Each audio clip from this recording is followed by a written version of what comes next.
Joo, nyt syy, maa.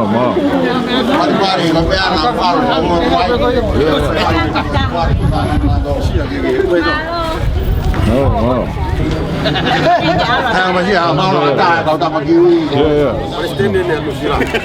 Wow. Beautiful.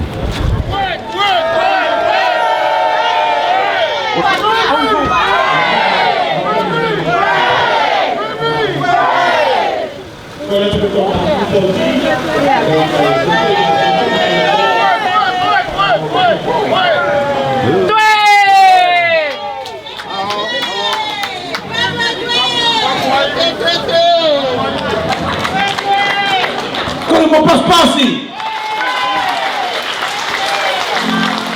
Mari. Hey.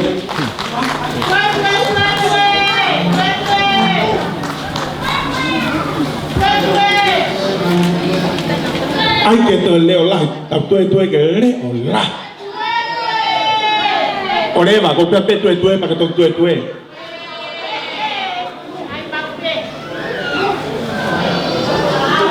Ko fe sekretari Kunsilani kene kata mai ki he ko inga kene hanga hua I mai ta mai tai no e ko I pasto ka ponua.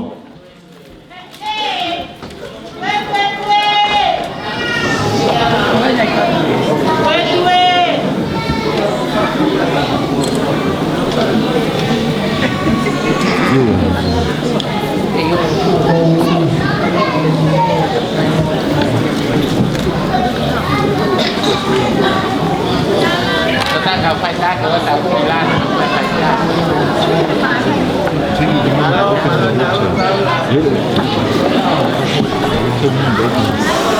Hola, Andrew, estamos a la luz. Aunque no tenga más de comer,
I get it alive. 1, 2, 3.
Hold on, my God,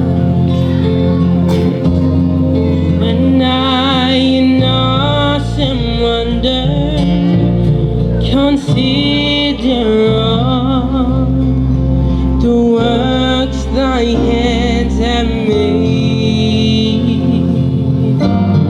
I see the stars,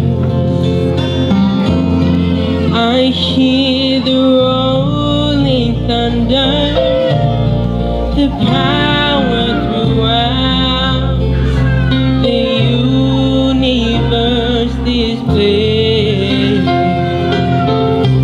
Then sings my soul, my Savior God, to thee. How great thou art, how great thou art. This sings my soul, my Savior God, to thee. How great thou art, how great thou art. When Christ shall come in humble adoration,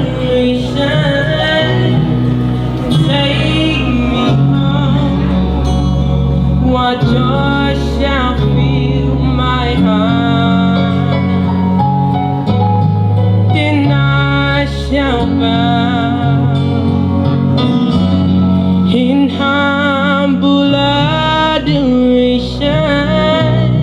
and there proclaim, my God, how great thou art. Then sings my soul, my Savior God, to thee. How great thou art, how great thou art. Then sings my soul, my Savior God, to thee.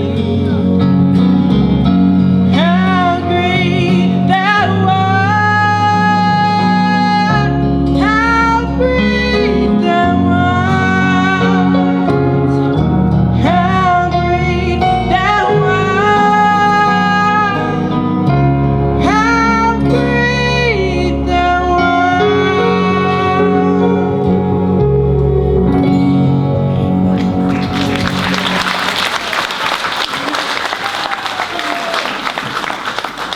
Malo, masalah fehel, ay fai aku atong hau eki, sa atong hau eki, aku lalahir lagulo, famole kay lo tuai ima, malo.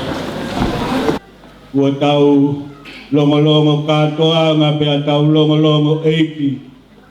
E kua eiki e whai ho tau whakakoloa. E whakamore kai whai mua ha tau lotu. E o tua mafi la. Koe mau tamai whakahewani ai a Fiona.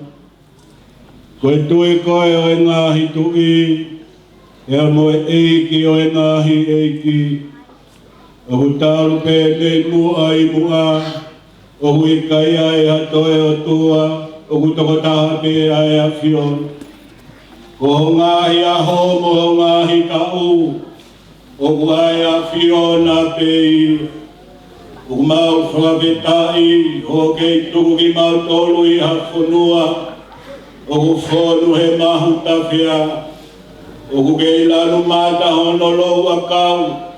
E o ku kei peli e hono ngāhi tawhenga vai. E a koe mau ngāhi whie mau kotoa pe o ku topono. I ngāhi mea kua kei tokonaki mamau tolu. E a koe me i te anga ia. Ho mau loto tai toli an. O mau whakawetai, ho whakawetau lagi ki mau tolu i aho ku langi ola. O ku tahi tonga hono langi pea kowe hono matangi. Ka koe whie o ku hiri o he ho wani. Koe kei whakalau mari ai tahi ne ko pine sesi pilo levu tuita. Kai umaa a lau fritonga. Mosi o na whale, malo ku lau mari e pe, ai konsela whakalangi, ai ki pure ana koto. O tua mafi, o ku maulame, o ku ikai hama whai pe hatunga, pe kohalakanga e ala atami ho mafi, pe akanoni agi ai tuku whonua me iono aho. E kei whai me tai hamai na ho mau whakanofo. A ho eiki, e a mau nofo ki mau tolu, ko e kainanga anga o e whonua. E a ko e mau tākai lalo lakanga, ko e tonu anga ia o e whaunga. Malo ku kei malupe, a mawhilau ngā ue kai uma tau malolo moika, moha tau i whonua. Malupe ai whai whekau mohalot, hei kai ngalo ai komiti ngāue ai whonua. Ono whakakau ai whatongia, nai puesia o mau puesia o na ngāhi kawenga. Ai amanaki, nai lusia i he wahanoa, i o kua mau tau whonua. Malo ku malu ai ka inga kotoa pe o e kolohea. Ai sola moi kula i ku mau whakatei fua. I esi o salo te kai uma ai utu laina. Nā moi vai ko moko sia hoa tā. Malo e tau i o whakua whai e o mau o tua. E o tua mafi, koe o whai, koe lelei taha e. Ai komiti pea moi ka inga e o holonga mawau. O ku mautangi atu ki hoa whio, kua i heni e polo uto e o pe. Kai umaa e momona o ngā tai, nā moi fuatau o e whonua. Koe mautangi atu lau mari e, whai nei hena hono tāpua ki nā. Ka ilo ai e tahine ko pirisesi pilo levu tuita. Kai uma lau fritonga mo tahine konsel whakalangi o tonga. Kai uma a ho eiki pea mo e kainga kotoa, pea mei he lolo a halai walu.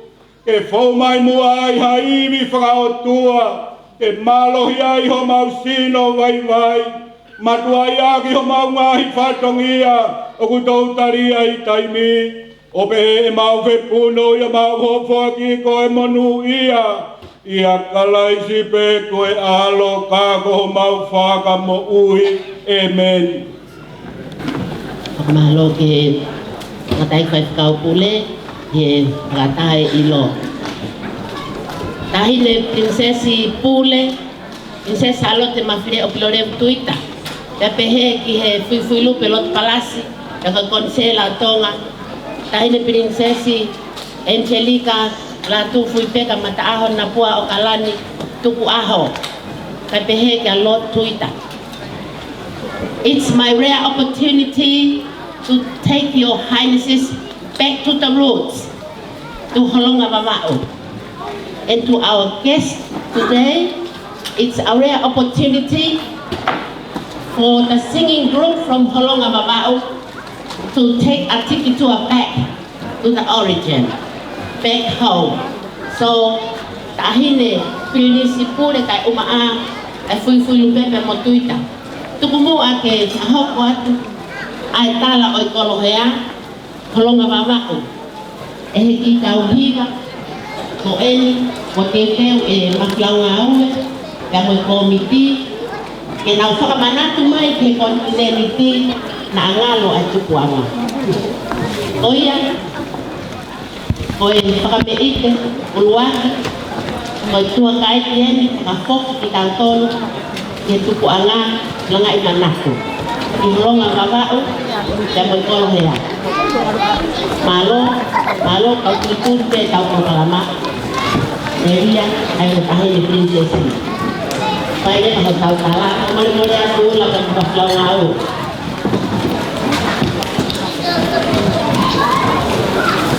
Ani princess ko rin. Hoki mo tu ang nanipay. O solo ang nanay. Hoki mo tu ari ang pagkukuna. O ako lang ang nanay. Hoki niya oy. Kaya ay kawya. Inspire boy, I also Australia. I hope I got this right. Next time, Your Royal Highness, you will keep the talk in Australia. So, the president is welcome to the spring band who will take us back home. Mahalo. Yeah.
e tahi ni Princess Pule. Pakamole-mole ala, kai toha koloa, koi aho, tia koi ya holonga te, koi wakanima. Please welcome Her Royal Highness Princess Charlotte Mafia Floremo Tuita. Please welcome Her Royal Highness.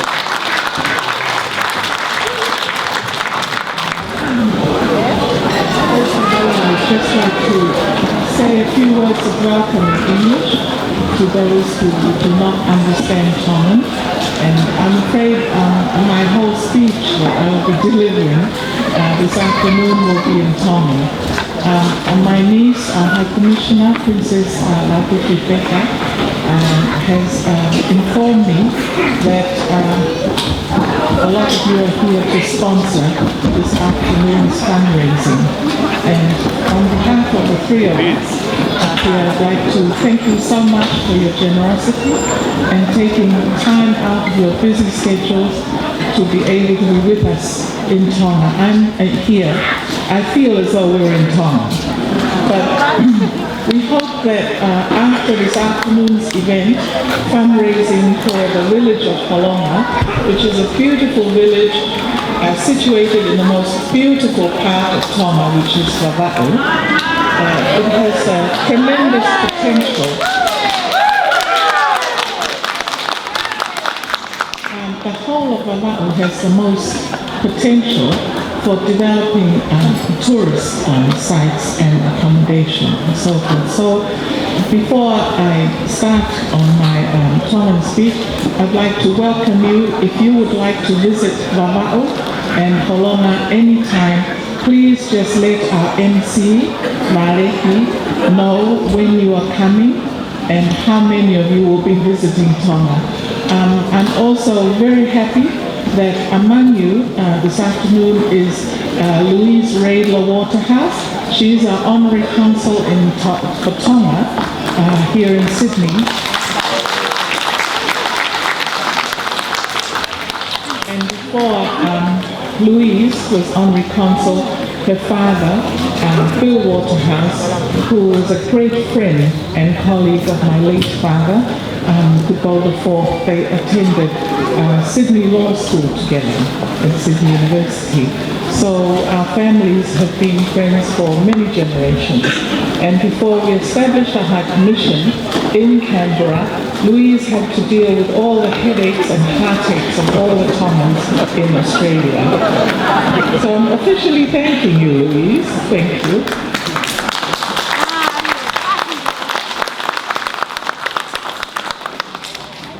In front of you, you will see several specimens of roast pig.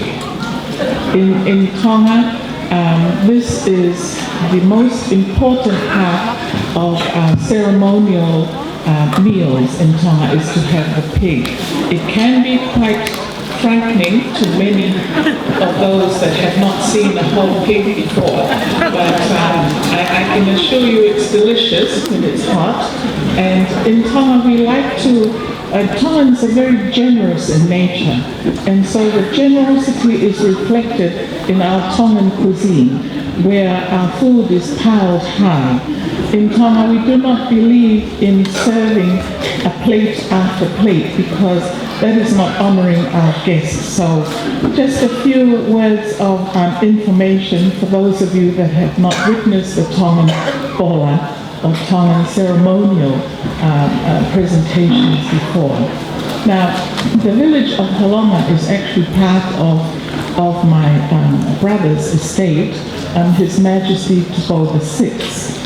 And as you can see in the picture on the stage, it is breathtaking. And I cannot explain to you enough about Holonga. You'll just have to come to Holonga and see it for yourselves. But thank you so much for coming and the generosity of being here to sponsor our little fundraising this afternoon. And I hope when you leave, you will leave with fond memories of us Tongans, and if you happen to have a stomach ache, you can also ask us. We also have herbal medicine for that as well. But enjoy yourselves and God bless you all.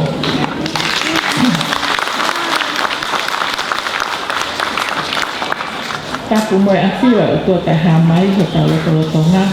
Ka tapu at ka laku kui peka ka ima a tuita mo ho eiki.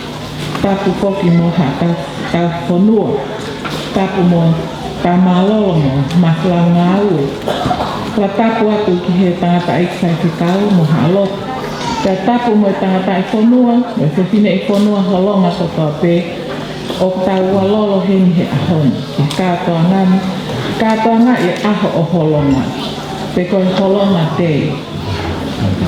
Tapu foki mo hakainga oka pe ka ngā api o Maori heni, pe ka ngā whia mo ki tātou kau holonga o ku aunofo mai ki whanua morini. O tau ka ngā ka whetak ko tō pe ki o tua mahi, i he kei pungani ka tāwhiri mānako e ne oka mo ne tauhi, o wha mo ui mai ki tātou ki tātou ki he aho whakakoloa ko e ni. Ko e ne whakakoloa he o mo oni a hahani a motu o me he maka hoko wali. Kua fuoloa e wā mama o. Ko ngahi whāmiri mi ihi, ko lau ta e te puri ngaki. Ka kua hoko e ahoni ko e aho o toi whakako o a ngahi whiongo aki mo te ofa aki wha whāmiri. Me ka mata ke au foi i he fuoloa a te puringaki. Ko uhi ngai ko ka malo atu ai, mo loto honga ia mo ono. I ho mo whakate iau ke lava mai, ke tau kātoa ani. Pea ke tau toi kumi mai ke te kumoto. He ko hoku kāinga oka ana, aki moto. Tamaya.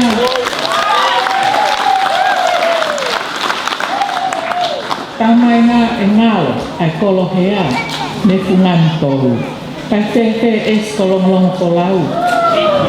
Koi uta anga te kulau kau. Isa ai es yo sālo te ko ia ho tau whakamauna. Mai fu hei lala ko mokosia ho tā. E whailonga e tupu ana. Ke tau a awai ai rūlani mo sola. E whakatau ia ho tau whatongi. E whamahino ko tau kāinga, pāo te atoloa te tupu-tupua. Ka taki pē tau mālolo, te mamahlau ngā au, nā ngāri ko tōtu ai māwhana. Te tupu pē mua ke māwhana, te koe aho ni kua osa te atawa.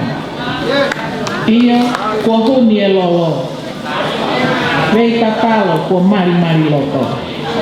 E mana iki, ai tau a alo, ke whakamahina ko ta whatongia, kei u alo. Hange koe lau ai kau te whine tala loto, ko te puna aki, te ai māwhana e loto. O hange ka ikai, whamata oki ai māwhana, ke a kua whenga pe, ke whamama, ke ko manatu ki hiki tala noa, i he tangata ei, nai mahaki maku whangawharakatu. Nai lawa rereu peo no kaitoa, te whare mahaki. Pea koe me mea pena e whai, te tauhi rerei, mo whakaake ake rerei.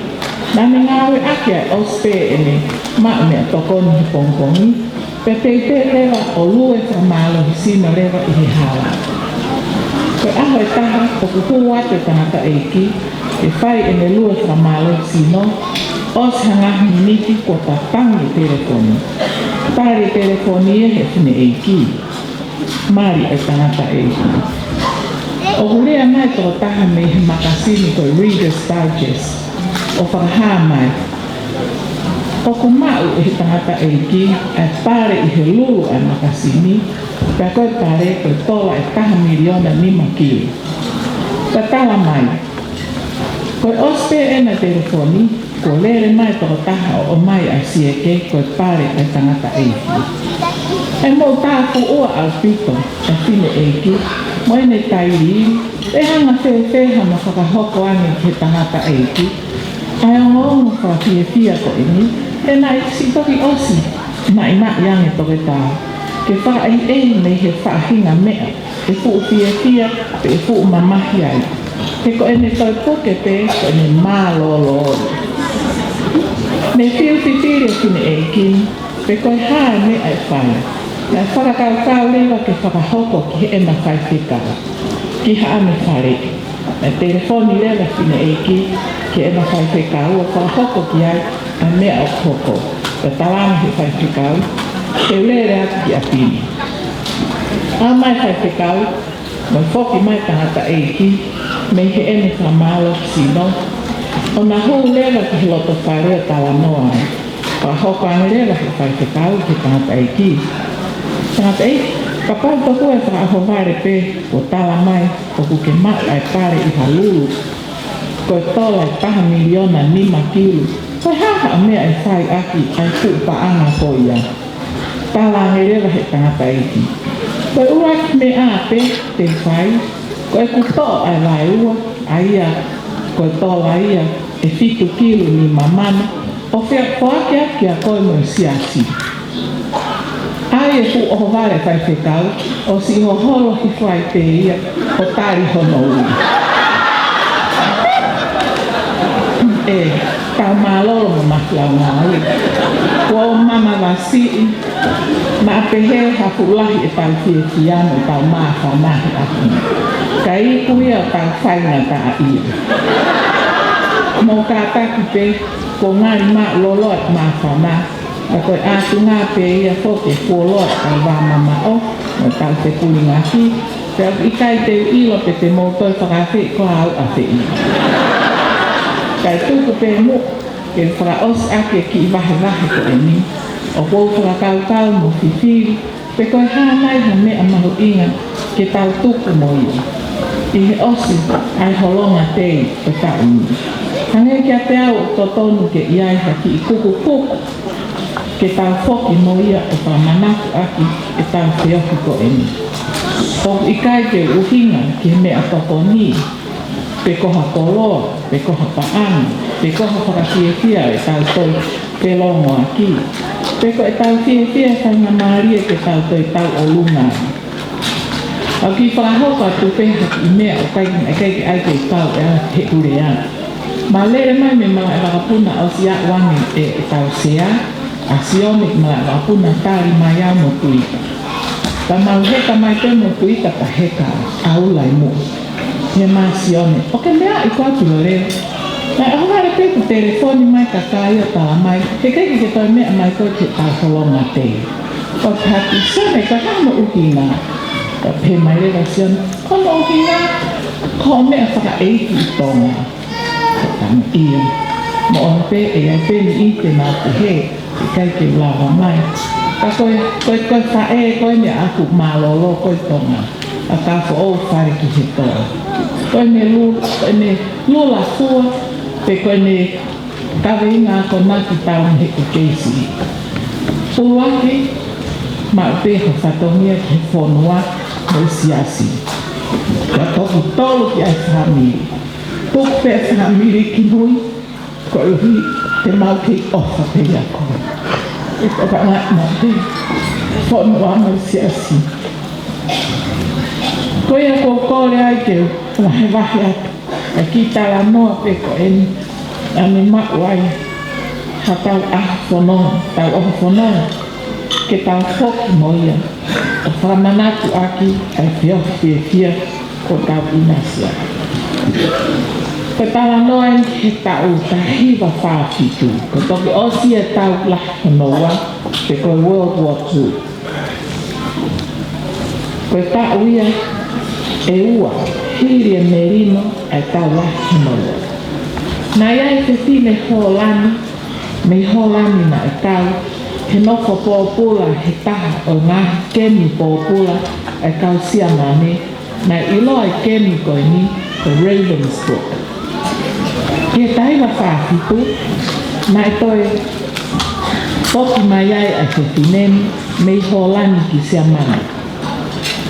Koe whakawhia ia ke nerea i he whare lotu, i he kaweinga koe whamore more ai atua.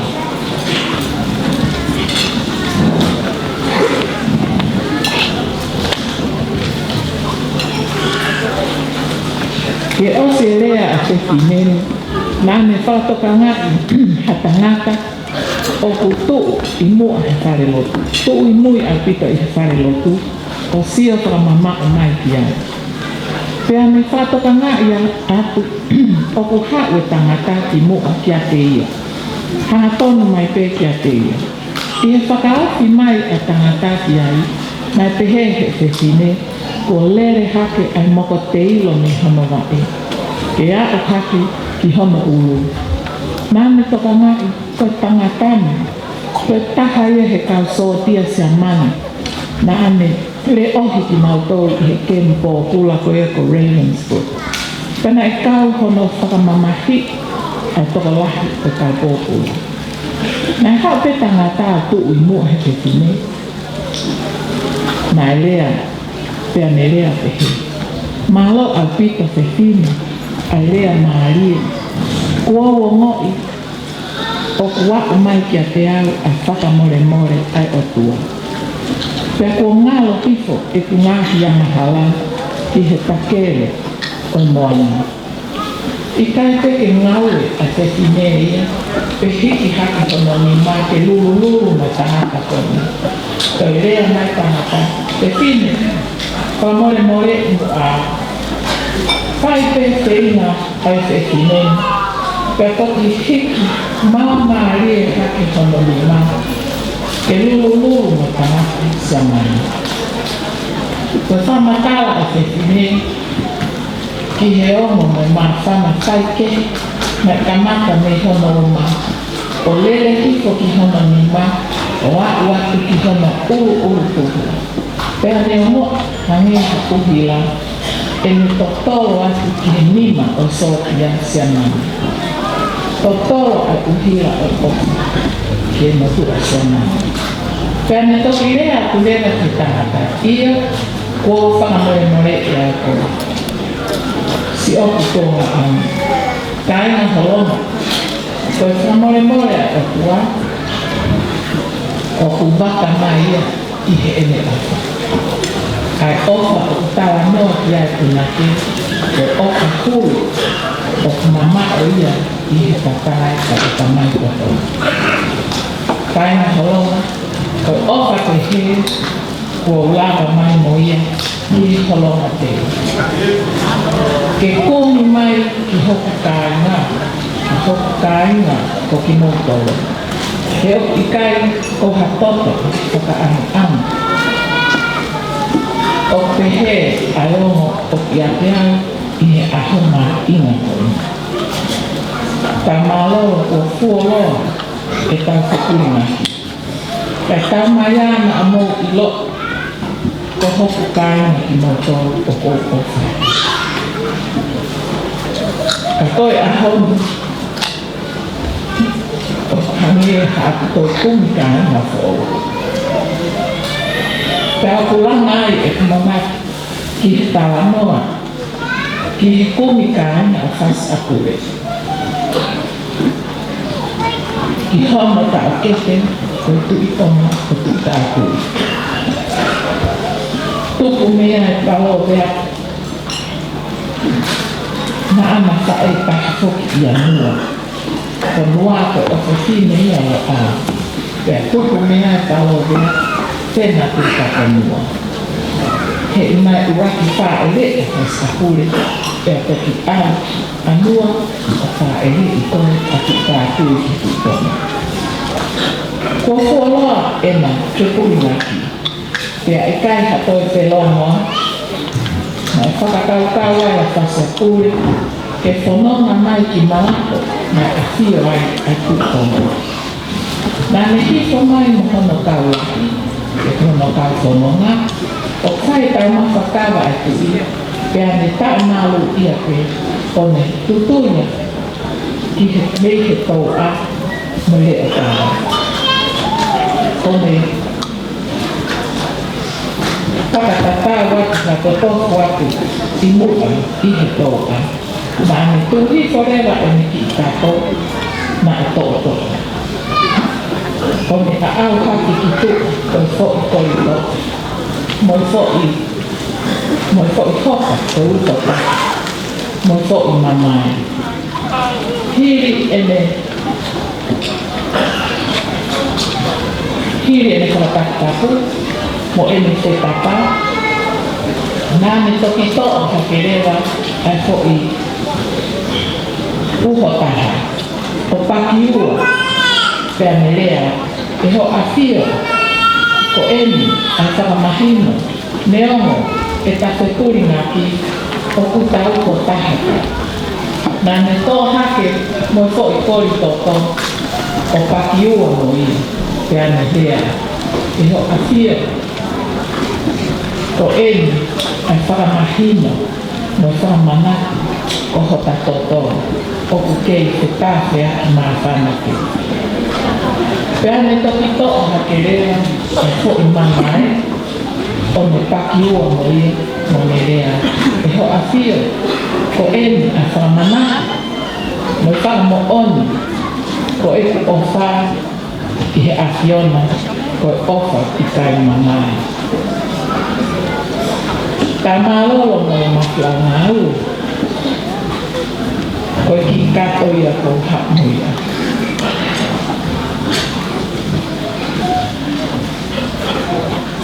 Ko wak mai mo ia he ahon ke ko kumi mai ki whakakai. Pea ko eni ko a au pea whalahia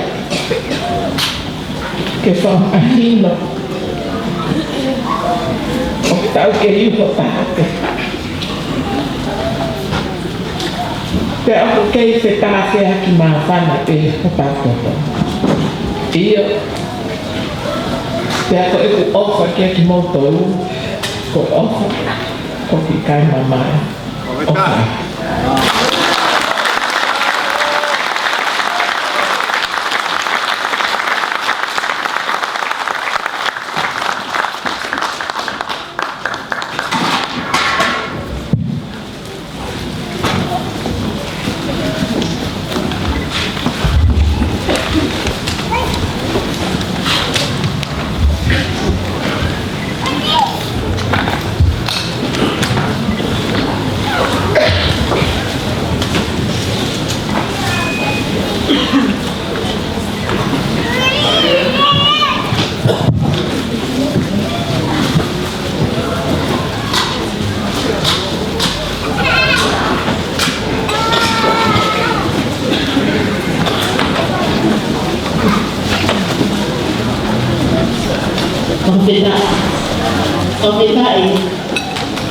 Kapetai au kolo.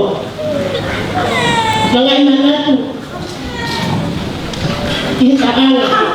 Eki kolo. Na kau he tahi de la ako to salate. Kun salate ku potol. Ale impuni olong-olong kolau. O kufio he kakala topu tapu. Pea humuki he kaha. Taahine princess pule. O ki imisi e holisi.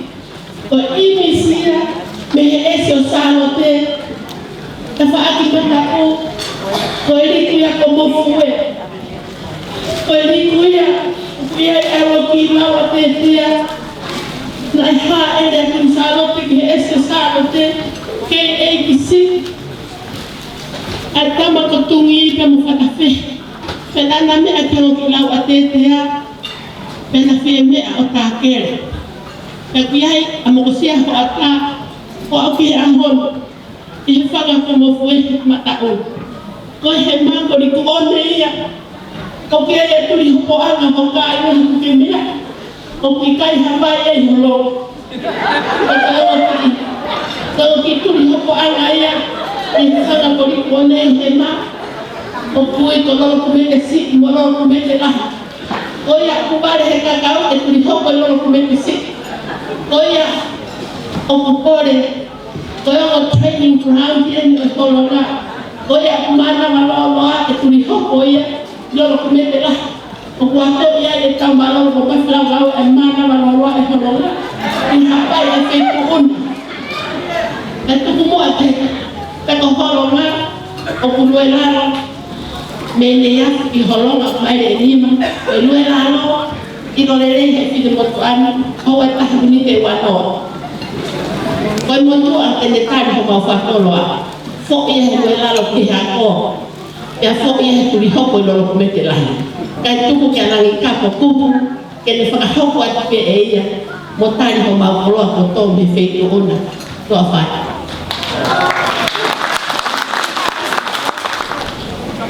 Kula mo maklama awe. Mo hango fua ki ko tua pe. Ta mo to ko bisiti ni to ta. Ko fua na pe a pe aho. To ko galo mo ko la pe.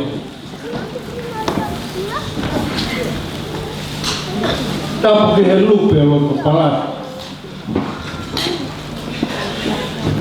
Tapi kita ini prinsesi,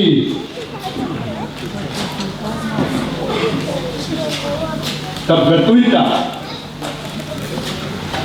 operasi mohoi, aweki, tapas berflawawe, mola, tapi festival nane.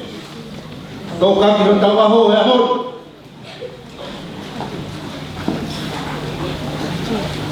Tapi kau pekah berdoa pe. Mai atau muri kau kata ya hon. Sama kai atau mau berdoa pe ya Australia. Di ulang mai. Kau kata ya hon. Ahon mi gua ke te manaku. Tuku folau na sai mai he long pea. Tau fitu ya he kan watu. Ye to apa mai te bala. Deria esi kolong folau. Utamai ki to anga ye holonga. Kai ke to kai ki ki ya. Teka ho ko ne ahaweki. Aku ape ahaweki. Kalau folau. Iyo. Opo si foi malau te kakao. Leu ko na ma puna hake. Ilo lo halalu. Enak lo ko ya itu hari. Tengah ape. Tapi lo bela hati kamu ya. Awak ni kau fatong ni anak tu rumai. Boleh tari hok mome amai. Tamalo lah ya pula. Tolong. Mo obi mo tamai kio na tu tamai di Australia. If kahoko mau anau na faya pano pe ea to po uri he punga konua ta puno pe o lotu o na mo ri ake ahon mai ka ku ta ahon di ko fe bia Mompere amai kahoko amanak ya matuan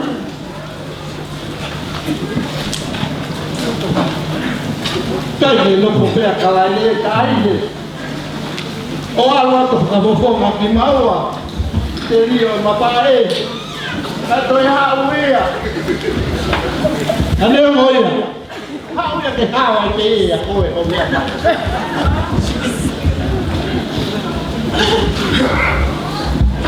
Tamai heki motu ai tu au se tau malama. O fei pui hangana. Ko pea.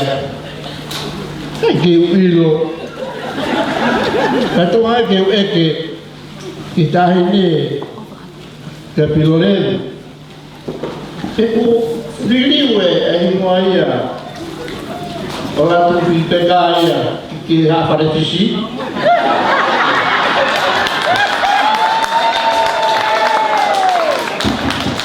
Ada mai dah tamai.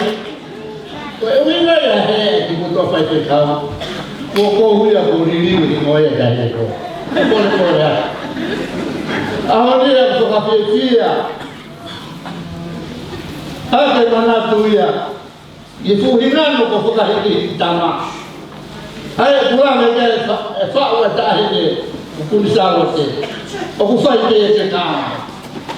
Kita punya ke hormoi, kita punya ke tukuloro. Aku ni dia pun tak. Tanya dia faham. Asyik walo, atau walo dia mungkin semua. Itu kan dia tolong. Siapa kafoa, alo tak. Mau nak apa dia bawa? Tak hilang apa dia bawa tu hak. Kira-kira dia kata. Dia, tadi oh itu betul tambah. Leo memang lolo atau tak kita lagi. Mau nilai atau malu wai. Kau mau foi mafu mau tol wai itu ona. Cepat tu. Kan ini kesehatan tu. Atau lah yang foi pekau naik dua. Como cai na pego itu oh apertada pakai alut. Kau ini mau não se chupa que motor. Bebe asteleria ya. Si matuai. Não se chupa que motor. Awak motor tamak. Awak moha. Me agi ai. Tenau foi fi mari be. Ame mulot. Pegou foca feta ai mo. Hawa ibu mato minusila, mohon masih. Kenapa kau ke ai mean minusila? Hekai kita mau tu kau no, kau pehete oke ai moya. Hekai kita mau tu pure mau tol kan mau tol. Kita mahino. Me aku tu pe orang ke malang ahoni. Falah itu pe lagi ke fate puholo. Me aku tu pe orang waktu ke hamil dengan me akia. Oh falah yang kau pito. Tegi mau ahoni. Mau lagu tu ahoni. Oh me amai. Jadi ay, matu ay kolo ya. Ada wete ya. Ay kumpang apa ni aho ke ha. Tapi baik ke ay ho. O pea ni tamai. Mo ui amama ni ko ni abu mua ko wai mo uhila.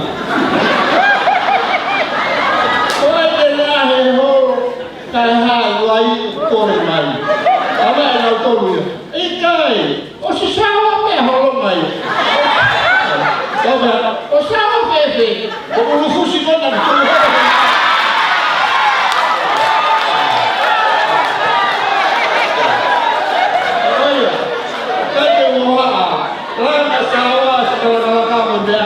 Kau pe fusi ya, kau pe.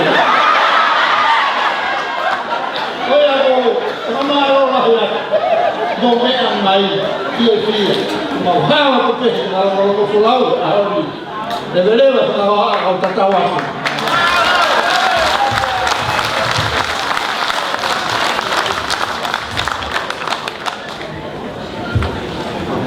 Kamaro dia, langkah berkumpul. And to our guests, the joke of the day is our organic natural lotion. And it's called Polata. It's the best brand of organic lotion in the world.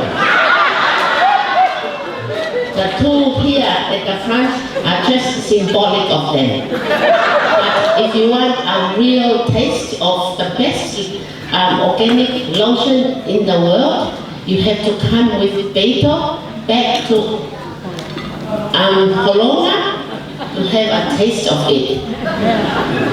Thank you. Kami ini kami akhirnya ditahan di Princess Pule Isa. Potong lama ini Beto efektif una. Octavo de Ajoeni, feito una, Te whakatonu lea ia ni fia ke mahua hokoto o hange koe same te rita I a koe ni same whani maa. Koe whetu ona, ka unutu tamu lea atu. Ai tamaha o tonga o senturi wataha. Ai whetu ona. Ko whakae a ke hokoto ka uhi koe mahua I fia. Tahine prinsesa alo kuma flea o floreu tui. Whakahoa ase whetu ona he motua. Ai whetu ona, ke whakahoko a te kaweinga, pe mo uhinga o horonga tei uanua tahani maha. Ko viriami ang ailangi, ko moko punaia o atu ko te hina o ika. Mahalo. Ko le vere o whanga muai hei na whakataka mo e whai mi ratu ni muani. He hoa tāni, ka ata mua e whai a talatala no e kau aki mo e ki prutu e sio sāla te ia se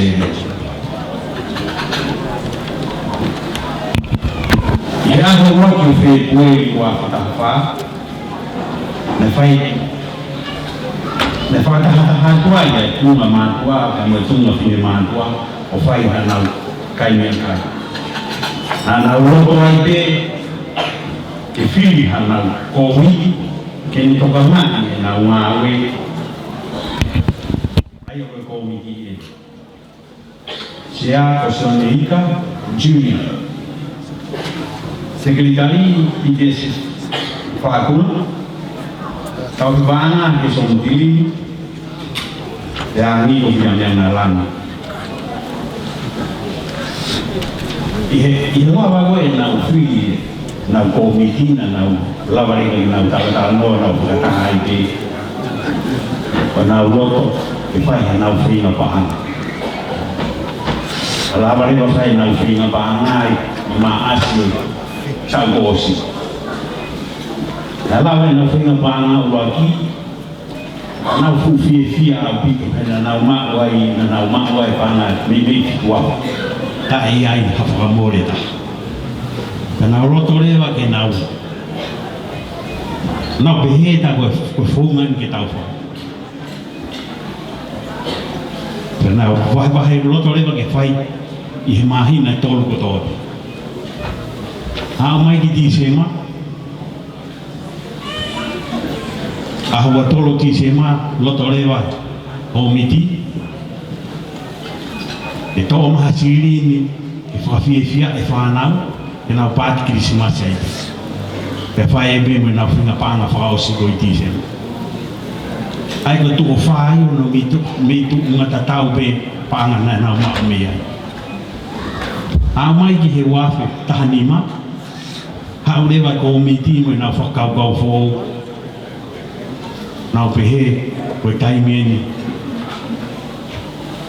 e tau whalerei ai ho tau horo, ai kuhina I tau iheni. Ka moe hau kone, tau taha koe ki ko miti no whakaukau, e whakataha I ake.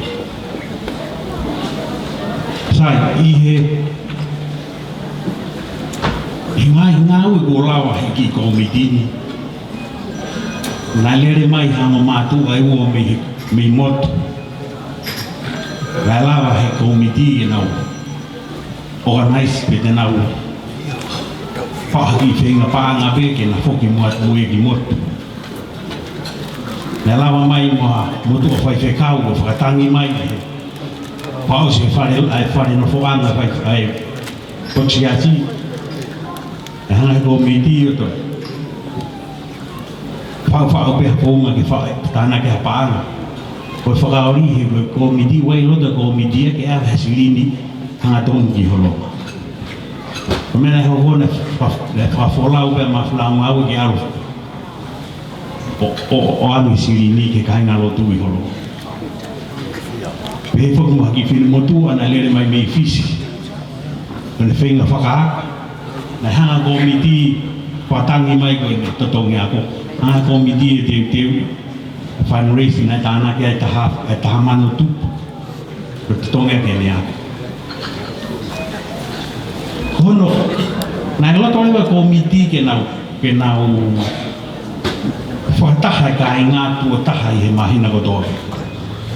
Hono lele ko frataha ko tu taha I mahina ko toke. Ko lele mai ko e matu o ko mei motu. Ukulawa ke nau ilo wa feitu de nau alu frataha mo to inga ko o mata. Hono lele ia frataha he mahina ko toke to mo toke. Sai ko palani ko komiti he dai nimi. Sio fe ke komiti Yesus sarote fui mau ke falelei, fui mau ke langa hapare gia, fui mau bala hama masoro. Ingat ke kiai hami ai ke lava matua pa de na lava o family ai. He kotonga fo ke dai ni ko lahi, olau eve. Ko ua pa palane komiti, sia te komiti ke pa lava ke fakatau hami sin palau. Iawe ki motu ke tokoni ke ka ngawe ke ka ngowe ke na wo ki uta ke tukua inu ka wahe aho ka katope.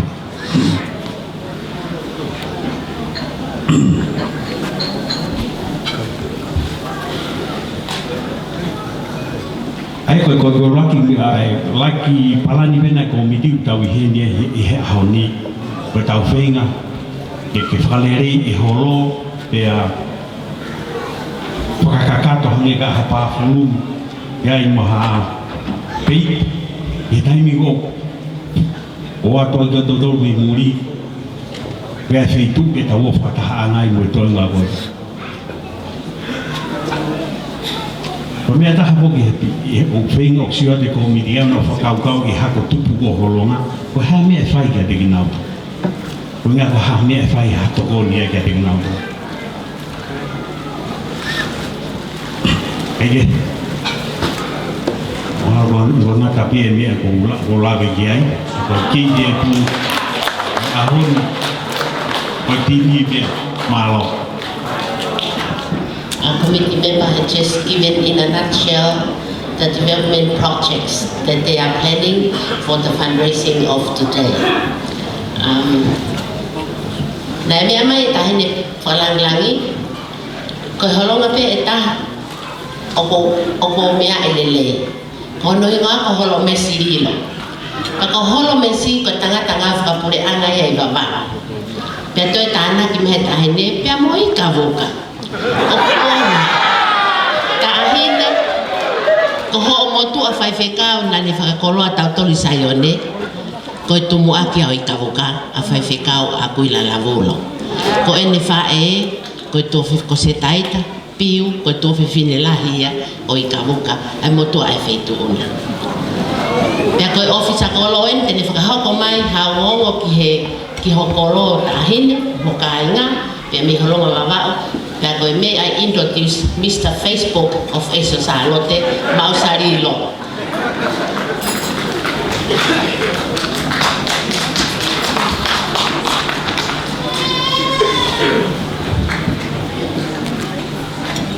Tahu yang kap lagi.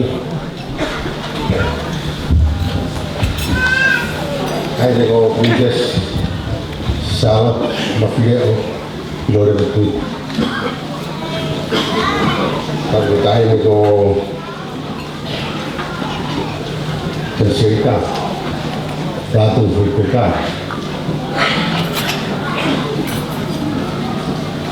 Pada pada tweet Boy, pada dia ulama tato, masalah ulama takut. Pada dia kalau tadi festival, ada itu tata ahal, mau halot, pada dia itu. Với các thợ cán người của hệ và cái số là của bulan của tàu cái phu ấy mà ai việc quên cả cha của gì một lúc cái công nghiệp tay đó quên về ở sco nhà của hệ ke whai haki Taratalamoa ke tūpunga o kua i kāinga ni wawhea Pea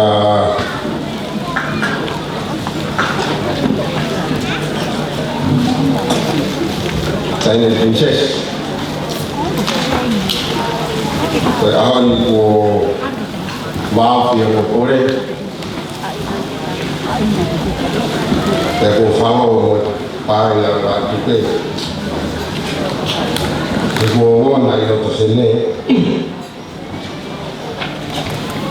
Ai tamata ni mai me ese sala Ta me whakahahanu kia e tuna pe Kare ake a sāme Amsia pe e manpuna E kune mata a wharetapuna Mene si takarolo e whiwhia Umi pe Mene takaki e orita Au pēto Ai ahani tahi princess Koa ia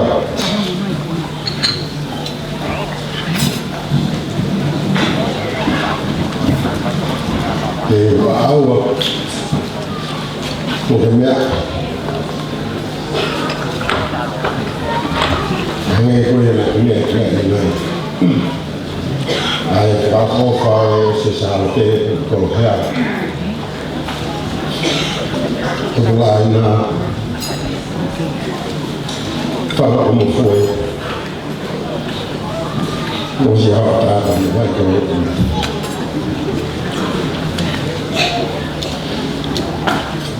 Tāre ngutu ke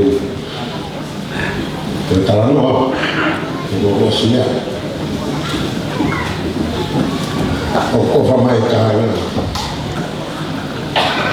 O te mai tāi me princess Te ke princess Te ke pūru ke o hene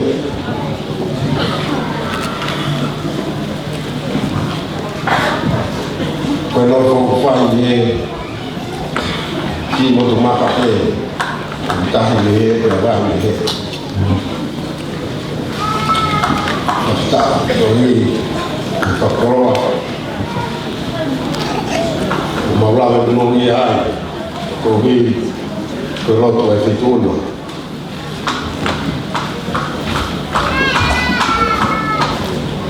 Alei me mo tuani Ke no fo fai me te tu maka o fai pakatitua mai pe te kai ngai mundini Tako kurere mai Nau tātā kau tō pe e horo whutu ake a wha Wange koe na te mea au ki ai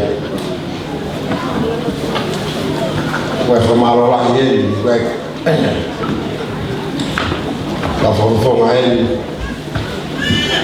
Me He kiwi He ki o ngongo ki ai Hange ka mea na e lawe ki a akupu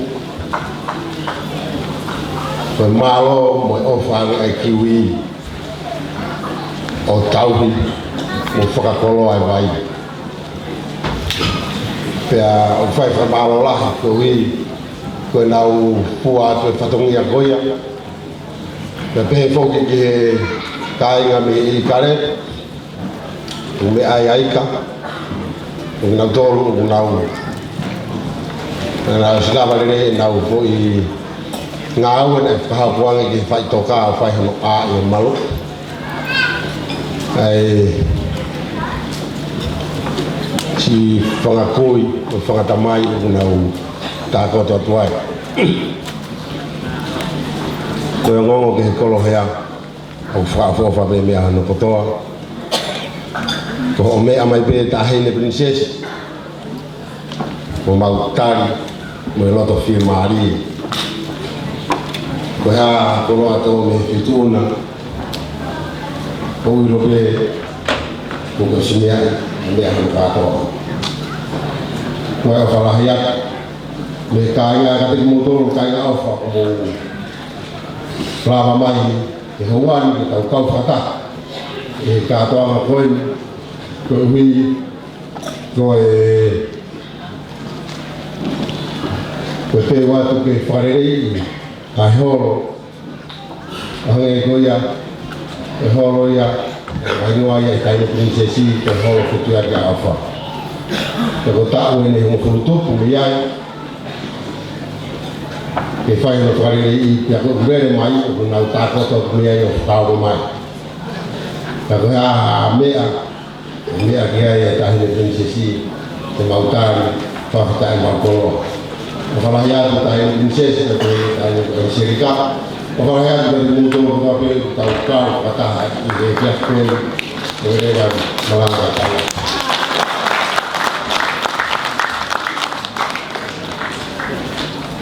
Kamalog yung sa kolo. Kumaw sa dilo. Yung sa kolo yan, kaya nga ahini. Kaya ko'y pore-pore. Kaya lalay mas tao maloro. Mas lau tau malolo. Ko of sa kolon na ni omay ay kikain na tokotong mo funutupo hiri fakalauni o na foko tua ay hibirili tupua o otua lea o tau alo pia mo fakataka tofa kihitama ko tau fakakotupo ono iwi hiri fakalauni i ono hei me monite kihitonaki pia hiria tufi bebe parasi pia naulele o tufi a bebe o mahina fekite ke mahino ai na mo ofa ana o fo ihea te ko mau sai na le kai ka wi ko ya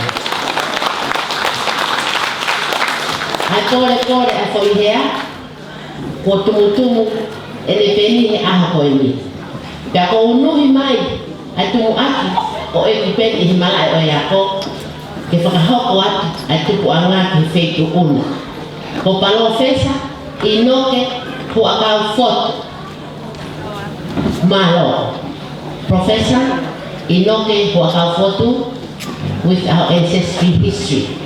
A brief. Thank you.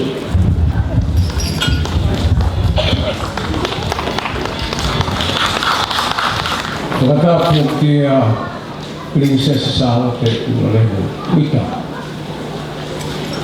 Princess Ofeina Okutong.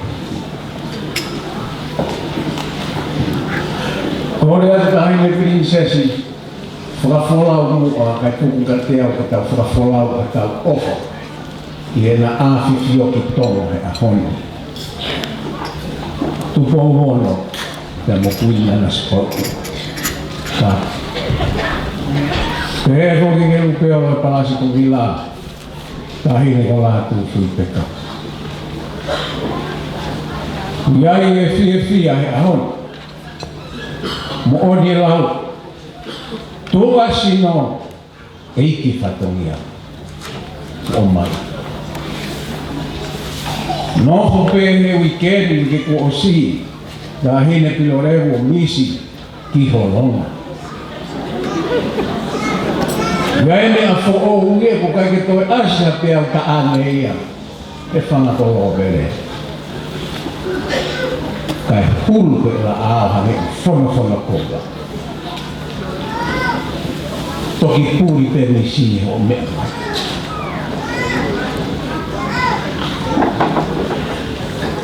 he taimi hausi a hinga noho kongkongi u asi foi a mohameha krista ka te ala ia ka toloi pe ka polisi Oia tahi de princess whakamāwhana e lau kisi eiti ho kāna whio de mahi niki ko tā koe koe ki konga whunua koe ke toi hana fo i maka ona na whakahinoa pia kou mo i hea wia te he ka koe ni horonga kore atu princess ke whakatao ke whatongia eiki o mai ka urea ka kai sino e mai ke te au hoko ko uia urea ke he ko whatongia ke ka katorea ka kongkongi te na blala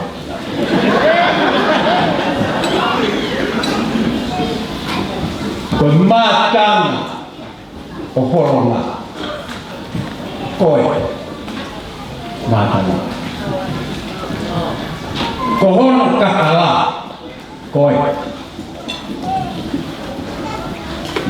Ko hono kala o kutoi koe te muia. Ta muone tāno a kunaki. Koe haa kau katoe haa ako katoe lawa kameke.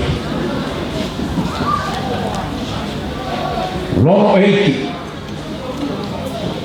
Kai atātiu hoko hatu ki historia. Ki feitu ane. Ko wawa. Si o mau peke maunga hena e awhio ai te toka. Pea koe kolo ai atu nofo. Mo utarawa.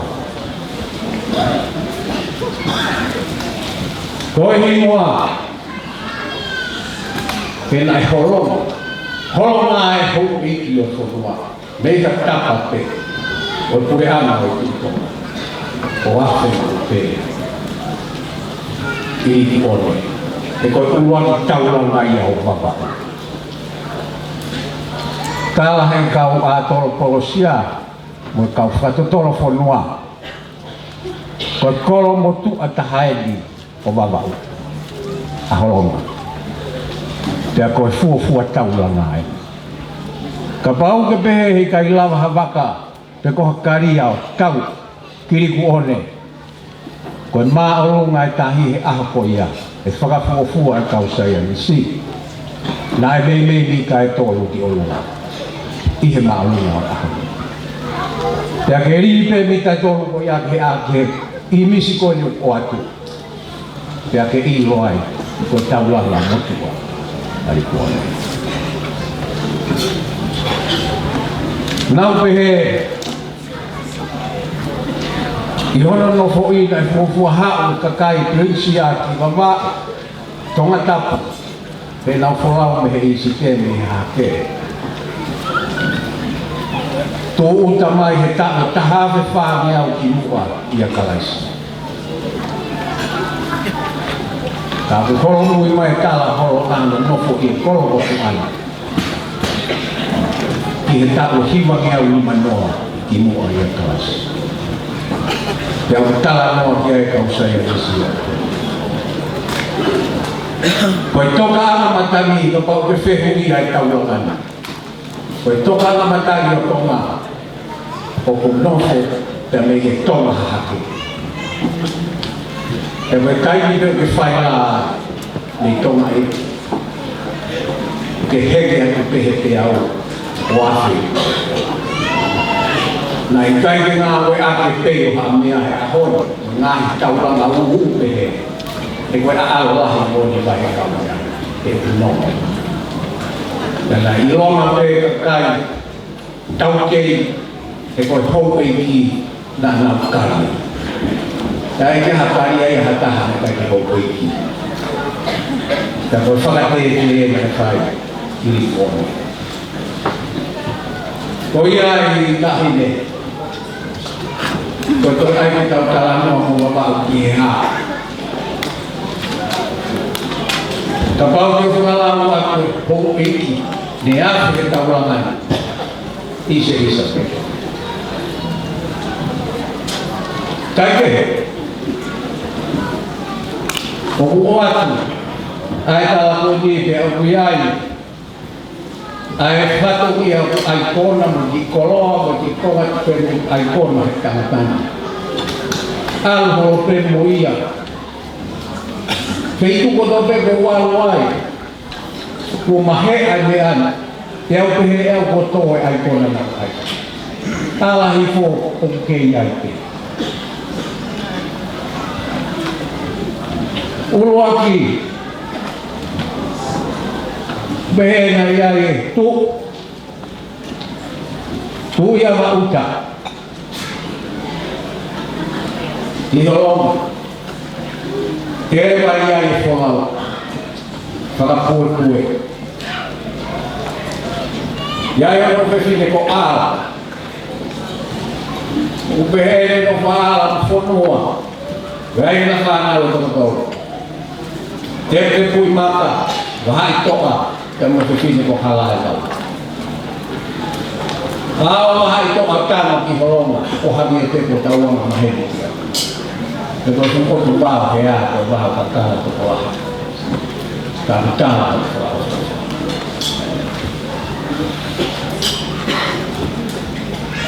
Polau mai hala ila no tu fini mo ni fai mo. O haʻi a foa o miri ku ono. Lolo a tātau ana. Koe lolo ia halai. Koe toe na mama u. Koe nonga pe. Ai tau ala. A koe lolo ia halai. Ai kona tātai. Kua tuuta kuri lamia di babau. Dari ina kota. Ya koe rea ini. O wata ke hoka. Ke toka maafai mai ofa a hokuloko. Koe kukinga ia o fata maafai. Kau kuat makore ahoni. Kahine princess. Te unu ba ku e mo ko wa ko ni ke fai te ni ha ke ko la na ba o ai ko to fo ka to na ha ka ka sio kita puke pai to ya ha me ai a ba ko to la hi ke ba ba ka ko unu wa fai te ni ha ke la na ba o ai ni mata to o ta lai ya koe amanaki e ke taha. Ko kofat, hula pamagla mau, e katau mau. Tuku peke pakalau au no. E ko haite ne la. Koe au mea pa o toni, ai mou heu at masiva. Una se ne aho. O ato ko kwa ki kofa ka te ki holonga to to. Ko mata mai. Ko kalai.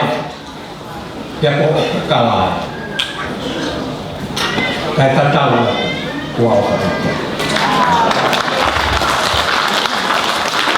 Panalo ya profesa iloke ko kau foto.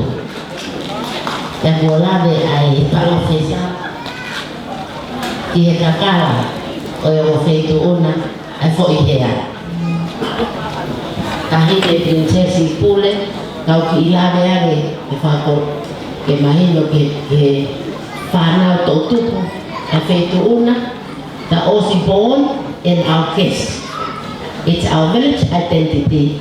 We have a kakara and it's called hea, fo i hea. It's a species of the nut family, but it's the only one in the world that has a sweet fragrance. And that's the akala of Her Royal Highness Princess Dilolevo and Princess Angelica Latu Fuipeka Matahtuaha. If you take the kakala hingoa in Tonga, Heilala, which is the status one, you can't really tell the origin of Heilala because Heilala grows wild in Tonga. But for here, you can tell its origin. It only grows in Holonga, volcanic soil. Now for here, no question asked. Its origin is from Holonga, the only sweet fragrance nut in the world. And it's our identity. Now for here, oia koe o tamai ki princesi ai o kakala tupu ako talai he tau tahai ahoni. They only grow in Holonga, volcanic soil. Koe ki I commercial break-in I tahi ne whalangilang whakalangilangi e whaia he ki mokopuna wika koe ni haki I hiva ke whakame I ke ala whakalo ilo ai o whetu una malo.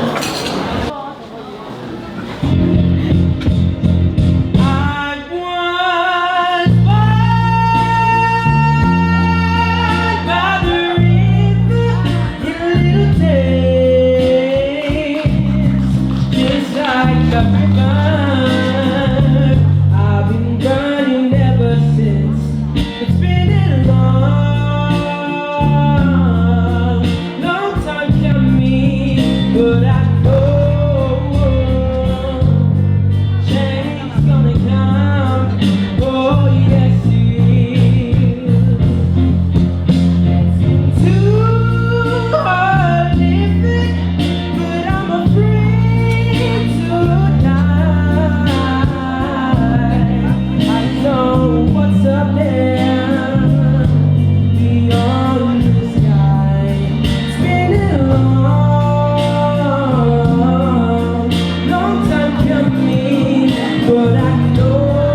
He made it to the final of the Voice of Australia. Koe whakamaria koe ni, o angere vaia ki a mawhalaungaungi mo tau malolo, kia ulo meilangi, no ke fotu, ke nau whahoko ai o wau kaunga, ke hoko at kia kalola tai maumi, kalai na tai maumi, mo nau tolu ke whakakata, ai o wau ke aho, ke mekatoa nga holonga te, wano tahanima, malo au kita. Ye tukutala a fot moafu.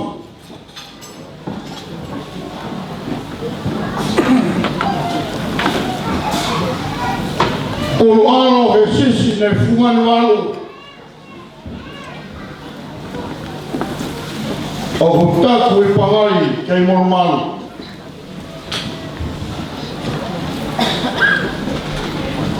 O whangaue.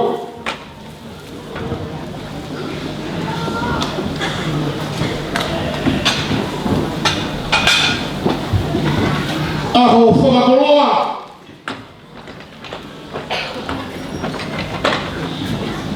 He kora e kua mauroloa.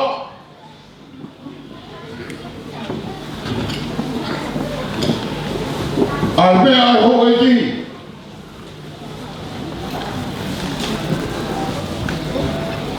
He ko ta mafu te fua ai. Ko e ta whanau tama. Tuku ke whakakalua e whakatapu koe ni.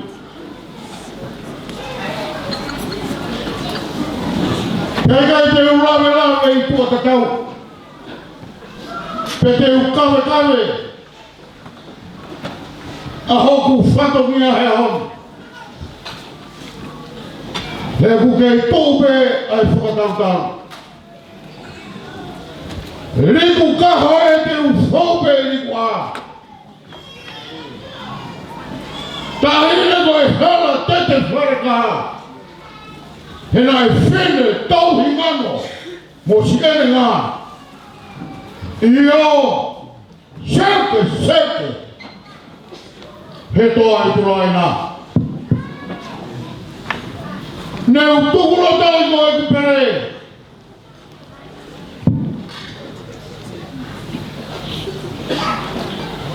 Pea ko hoku mamana. Pea ko kasi kete wha. Nai fuangano mata. Toi ahoni. Foi hea. Ta hoku ki hala. Ke whakamahino. Ai fuhi ano ko whakahiki tama. Ola makatoa. Mawhalaungaungi.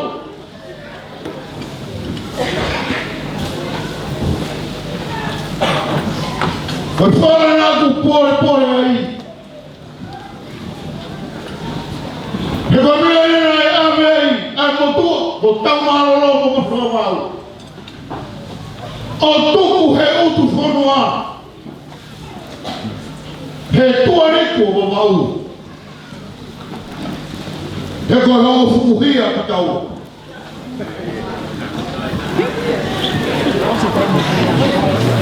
Ke tamarungi e mui whanua. Koe hui ko ta whanau tama. Koe motu i whalaen. Na e tāsiri siri, he pia momo. Na e nganai, he mui whanua. O tahine.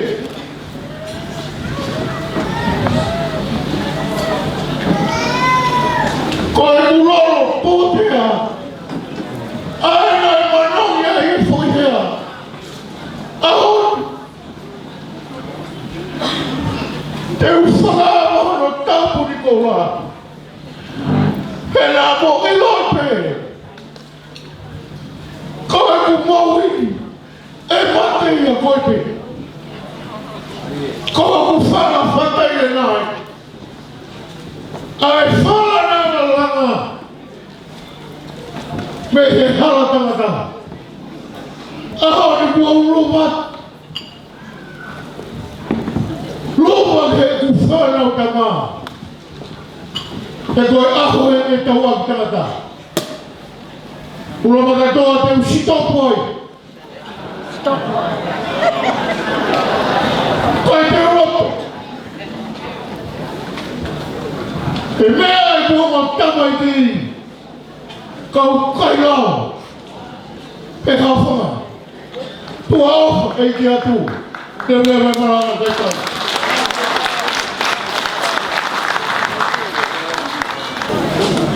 Ko ki motu i whala. Whatai e nā. Ko i koroa ia. Ala tu hute.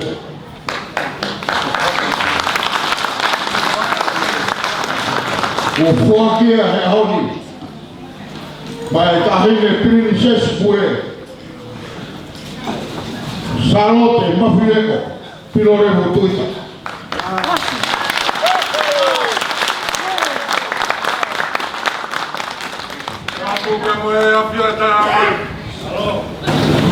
Reko ke loko mahino ka te au. Ngai whatongia a ho. Koe tohi e te whai atu. Te upeni ake a kakapu pe au pensila ke whetu whalamu. Koe mana mai huila. Tēnā watu. E tohi tongi a te koe. I e pāangangaru.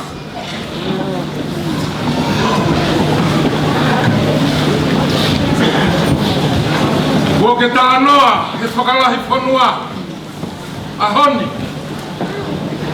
Ko e whakahiki tama, ko ke whai. Ke kua ai tawanga. Kau sia ke mea kotoa.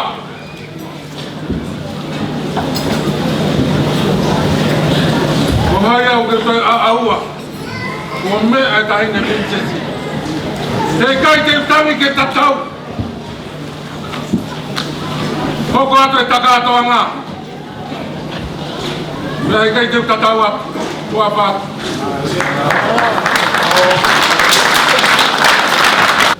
Wengā we. Koe. Tau hia ki tua pa tau te maru. Ngā we. Tau ki tua. E tau ke maru. Tā tūpat. O te whit. Hoko atu e takatoa ngā tau marolo e kua we taimi. Molo. Tau i. Ai whuatata e marae. Kakaku mai.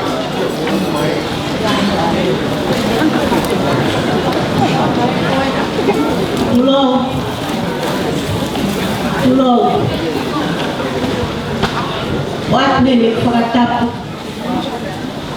Te tahine.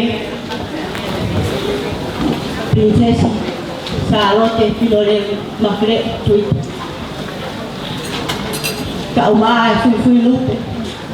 Lotu pas, la tu fui peka. Dapat foki dia egno pere Twitter. Kaya ata mo fine mo tu atuan. Ke whakahoko atu si o whatongia. Lao ko ngani malo ai whai whatongia. Ta whakamore pe ai whitu onu. Ka whakahoko atu ai keke o ahoni. Na iai pe ai tala noa sasala me ngai katoanga. O ngai aho e funua.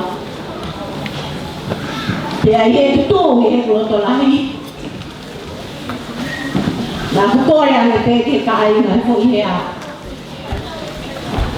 Tukuane pe mua ke ai hake ke whakarangirangi o e whitu una.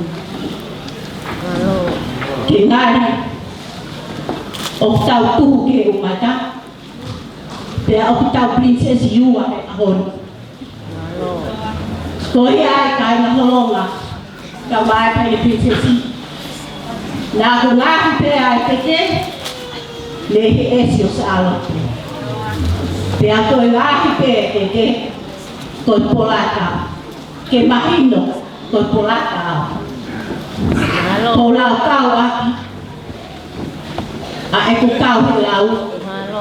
Ie aho ko ini. O atu whakele ku ofa me toa kotoa. Ka umaa ka aina me fo inea. Tau lonu ku ia ako ini. Ko e keke wharangi e aho.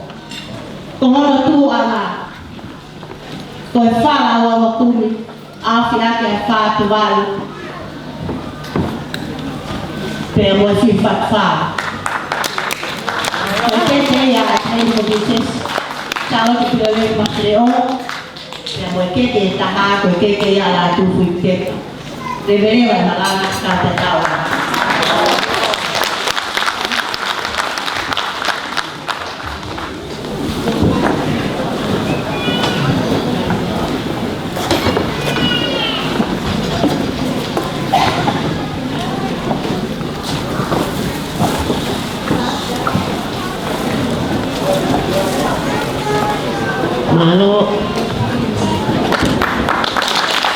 Malo. Kau malo ke tahine, fui lupe no palasi. Tahine princess pule. Ko wale au ke to fakha afefia.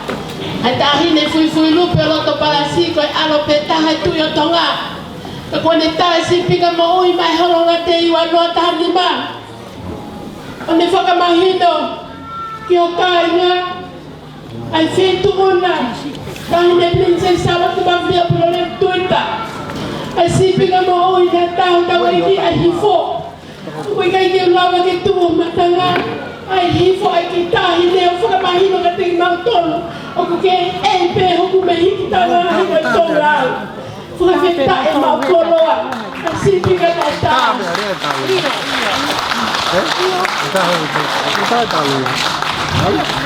ya ko kaya holonga ko toka nga hahau ko more o ke mau e kalo la tai nauni ke ihene pero tu como tahine e fai e kalo to fare ko kalo la tai nauni ko ko puna yo ana fuspa ko ne fai ai Nalangian ahuan malo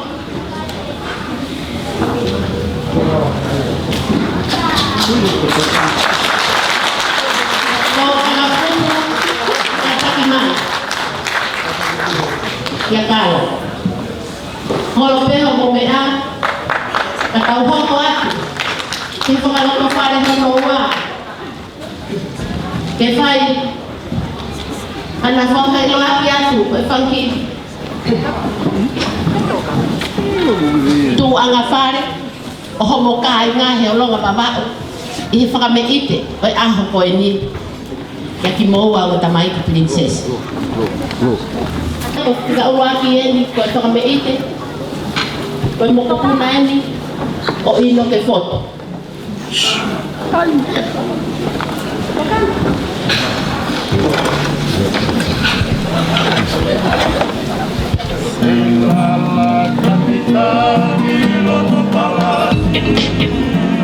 Koe whakaama e ni, koe whakameite.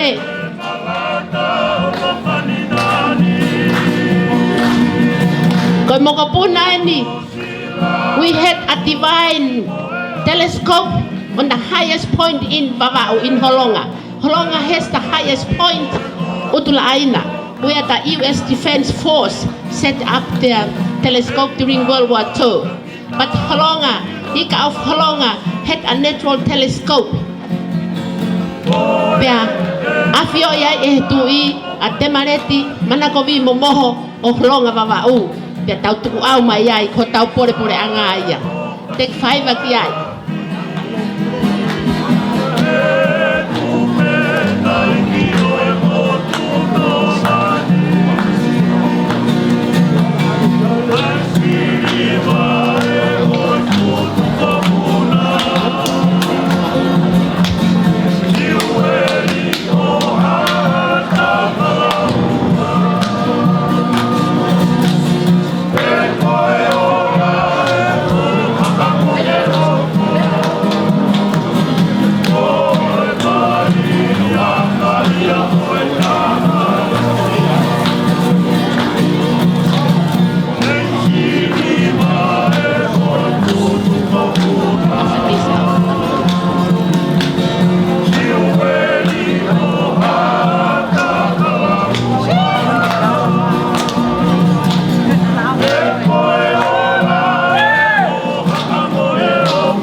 Kamore a committee, kamore a committee a te pire ke mau.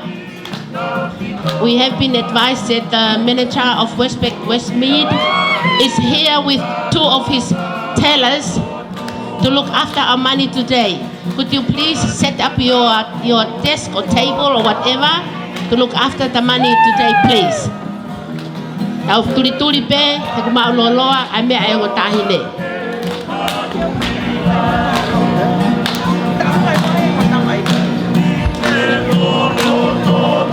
Koahi o lakai, kene whakahoko atu, kai kiki o whakameite, ai whakamokopuna o ino ke fotu, ke whakaama whakameite a honi malo.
e whamapuna o ina fotu. Mo tu mawai. Tu mawai ka konga ura ke ni tau taunga. E ura pia mo matilaunga aue. Tu mua ke kafoia tu pehe. E he vai o matoka ka whakaosia te whatongia koe. Ke holo peho mo mea. Ka whakahoka tu e whatongia koe. Koe tuanga. O e tau olunga e whangamopuna i no ke fotu. Ko e kilai loa kau, mo kilai whetaaki ne tuku i mua. O kua atu pe ia, ke holo anga e tō kupu, o e wheituuna i ho mea lere. Ko e konga hono ua, o e taurunga ko e ni, ko e ki mongo puna ini tā hine o waka. Pako hia, ko e ke inofo pe, ho motua lankapa. Pea mo e whanau, o mai e tō kanga i ki uhiki koeni. Ke hoko atu ai pē o whapipiki atu, ai taurunga ke whangamopuna o ino ke fotu. E tahine na kote mutarisi hukai ke urea tō mōrea. Kau siloloa ki kau tōro, kau whakaholonga i re. Ko e ki whine motua koe ni o mōne lau. O kungutu hua pe aku kiri a tāhu whangawhatapu. Ko e ola en, o e kau polata ai whanua hoko ia, o kumau hanga mai pia mea mai te pire mua, ko e kiri koe ni, kiri a tā koe ni, te unga uri koe ni, a o whina koe. Ko whonga ia holonga ki tua. Tā i tau tāunga, ko koe pe, ino ke whotu mo whangamopuna, mo uraka ki mua ki heo sululu, he koe whai kau polata whakao si eni. Eva malanga, tau atula. Tai fasi.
ai whakaaha o whakameite, ki he o tamaiki, palo ki whakakopuna o ino ke whotu. Your Royal Highnesses, it's an honor for me to advise that we have some business owners and business managers here who would like to sponsor Holonga Day. And I would like to give this opportunity, before I give this opportunity to those entrepreneurs who are present here today with us, I would like Tahine Princess. Mahokat ku feituuna, ko te pile ni ke tana ki ai offer ai ahoni ko mau. Ya ko offer ia mo tokoni special support at Westpac. Westpac Bank, the manager is here of Westmead branch of Westpac, and he's got 2 of his tellers here looking after our money. It's so important that we have accountability and transparency. Kaya nga Holonga, malo he committee he ngawe lahi, wala ba mayay ayaw ngawe pangke ko ni he pangke Westpaki, ke tokanga i tau ka anga. Ta ko fo i ko le make he me tinau tolo, me tinau na ko kimi sini ko ni. Ko kimi sini ne ko the later motorman of the motor we had in Holonga in Laina and Esosalote. Our kimi sini could count money and oily money, but this modern one couldn't. Koya, please make sure okay ke mo ngawe ake alolo fulahi, ike ke lama he mo kimi sini ko ni they can't count. Papa oblololo ay paanga katonganga yang iya.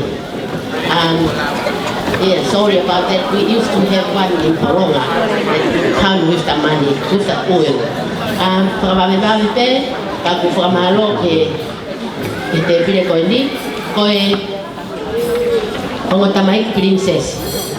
Wala ba whakaaba o tau whakamete. Ko hokat ko ni, whakahokat he ki komiti, a whanga ki tuunga whare, o e feitu una i aceleriani, o e Holonga te ke mo me aki ai.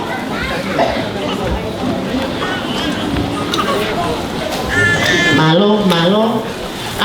This opportunity I would like to give it to those business owners who are here with us and managers, those entrepreneurs who would like to advise on some of your sponsorship for Holonga Day. Thank you.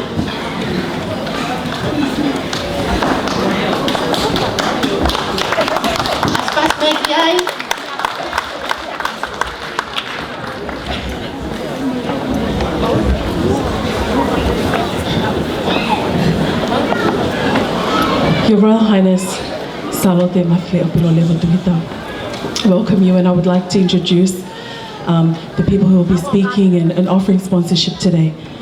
Could I please have up to the stage Mr. Fahmi Hussein? Fahmi Hussein is a lawyer and he's a special counsel in the area of business investment. Fahmi has facilitated and delivered a wide variety of projects from Malaysia, Turkey, South Korea and South Africa, ranging from the establishment of financial, residential and commercial developments. The development of trade links between South Korea and Australia has brought technology transfer opportunities in the field of financial products and IT development between Malaysia and Australia. Mr. Hussein is here today to offer his sponsorship and assistance with Holonga Vava'u and also Tonga overall. So I'll welcome him to the stage, please.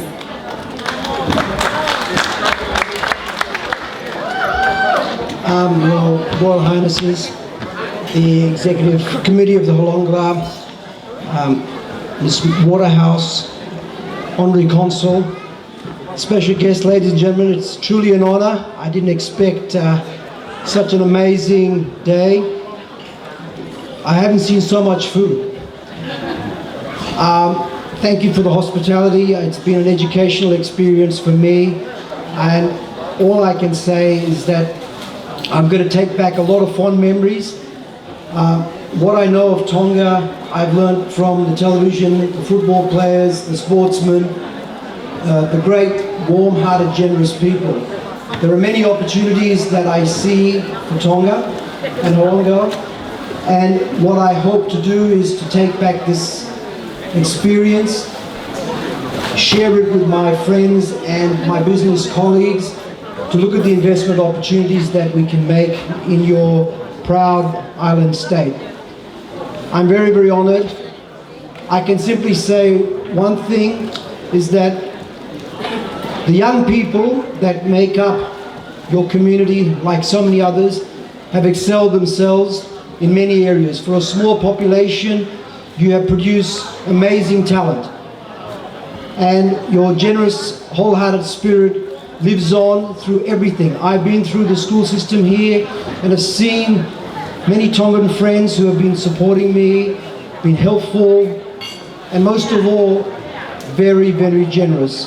So I take the opportunity to take back this warm welcome to my friends and colleagues, and I will be in touch with your Honorary Consul and others to see what can be done to help Tonga, help Australia, and help all of us. Thank you very much.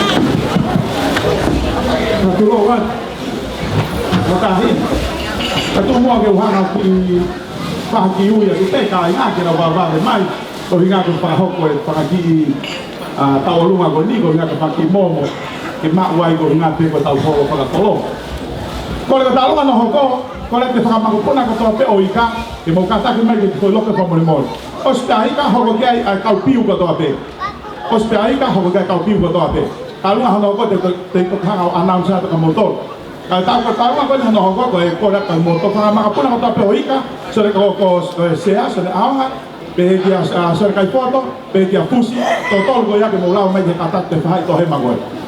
Ko le mo ke tai mai foi pas me o lunga, ko hinga ka te ma ka ta o lunga me fahai ko. Ko le ke ta ma tipo di ke ta ma foi pas ta me o lunga.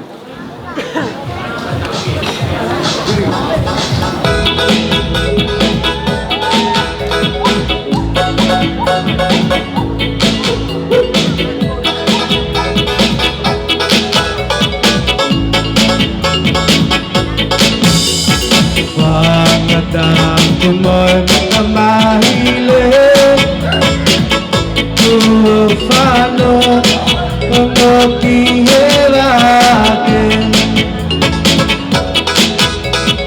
Oe Tule o layone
Loa, thank you for your wonderful support today.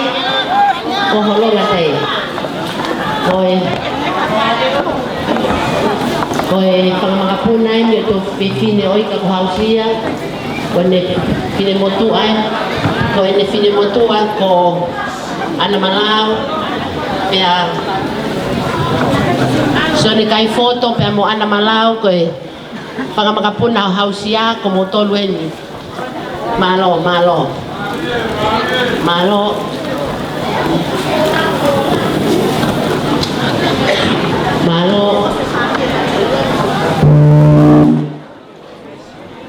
Tak pasti.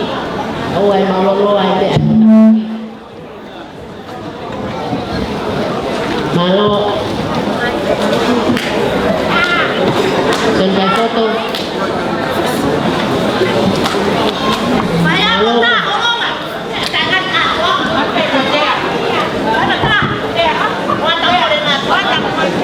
Malo, iyo.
Sen kai foto kon mo ko na pele ta hausia ka ko no wa ke ma pe ke ai pe ko to me ite ma ke ko ni malo mela holonga mela malo sen kai foto malo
Teu mai mga makapuna o atu ang ailangi kumumau koe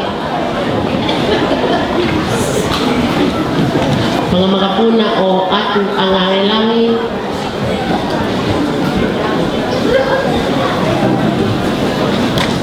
gagin mau to give this opportunity to Miss Louise Waterhouse.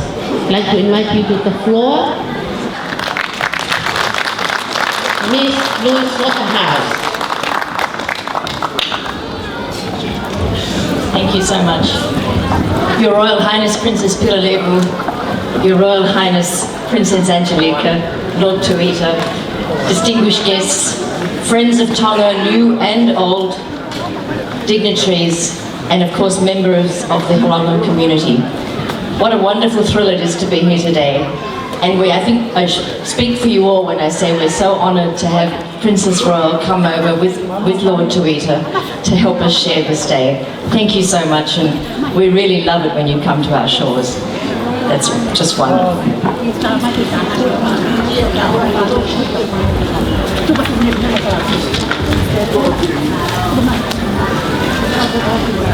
So Halonga, as we know, is a special place in the heart of Avao and in the heart of paradise, what I call and we all call of Tonga.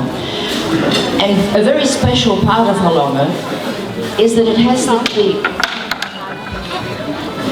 the role of protecting the royal family and the Tui Tonga and keeping the heritage alive. And that's the wonderful inspiration we get today with the beautiful people wearing their uniforms and the treasure that they have for their royal family. And I noticed very interestingly during the coronation that the Kava ceremony for His Majesty King Tupou VI, that it was the Halonga community, his relatives, 200 people who performed the Tawa A'alo, which was especially composed for the ceremony and chanting traditional Tongan songs. And of course, for the Tongan people, it's the Kava ceremony that really counts when crowning the new king. And for me, the Halonga people symbolise all that is good about Tonga. And you distinguish yourselves with your love for one another. You can feel it in the room. Your love for your culture, and especially your love for the royal family. And of course, you express your love through your dance, your music, and your wonderful singing. How was the singing before of our young Tongan man, Mufi? Wasn't he fantastic? And this is what makes Halonga extra special. And in Australia here, I suspect now there are more Halongans living here than perhaps back home. So we have an important flag to carry. And of course now in Australia we have, as Anoki will tell you and others, we have probably 30,000 people of Tongan heritage. And I call them the Tongan family. So whether they have a Tongan passport or not, they're the people that are carrying the flame of Tonga and representing Tonga and the spirit of Tonga overseas. And at the consulate here, as the Royal Highness kindly mentioned, we're celebrating our 40th anniversary this year. Because my father, who went through university and did his arts law with a young Taufa, Prince Taufa, before he became the king, they were sort of comrades together, and they dreamt up all sorts of wonderful ideas. And in the mid-70s, he summons my father to the kingdom and said, "Now, Bill, what can you do for Tonga?" So from that moment on, there were lots of crazy ideas and some really good ones as well along the way. And I think they both had a wonderful, wonderful time together. And I'm very proud that although we lost His Majesty, my father is still with us, and at 93 he's still the Consul General. So 40 years of serving Tonga, it's pretty amazing.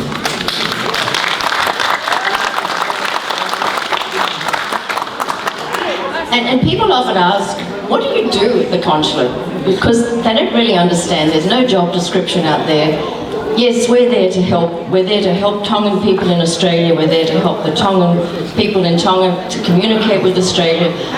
But what I love about it is that because there is no job description, we do as much as we possibly can. So the life of a Tongan consul can be quite busy. So for example, this week we've had half a dozen meetings with the Minister of Sport from Tonga, who's been out here trying to promote sport in Tonga. We've had him before the President of the AIU, we've had him before the Vice President of the AOC, we've had him before people to help organising the Pacific Games, we've had him before solicitors who are looking for investors to help facilities. So it's a very stimulating and wonderful role, because in our own little way we can try and make just a small difference, and if we can at the end of the day achieve a few things, then it makes it all very much worthwhile. And since the last 7 years, we've been most fortunate because we've had the High Commission down in Canberra now, head by Her Royal Highness Princess Angelica. And what a wonderful, wonderful ambassador she is. And I look at what she's done for us in Australia and the Tongan relations, and especially with regards to promoting the Tongan culture. And nothing could be more to the point than the recent coronation where Her Royal Highness organised the Royal Tavola Fashion Parade. And I was privileged to be one of the people who was allowed to wear one of these tavolas and one of the nobles, and I felt so proud walking along the catwalk wearing one from Her Majesty's private collection. So well done, and please keep up the great work, because it's efforts like this that keep the culture alive. Just wonderful.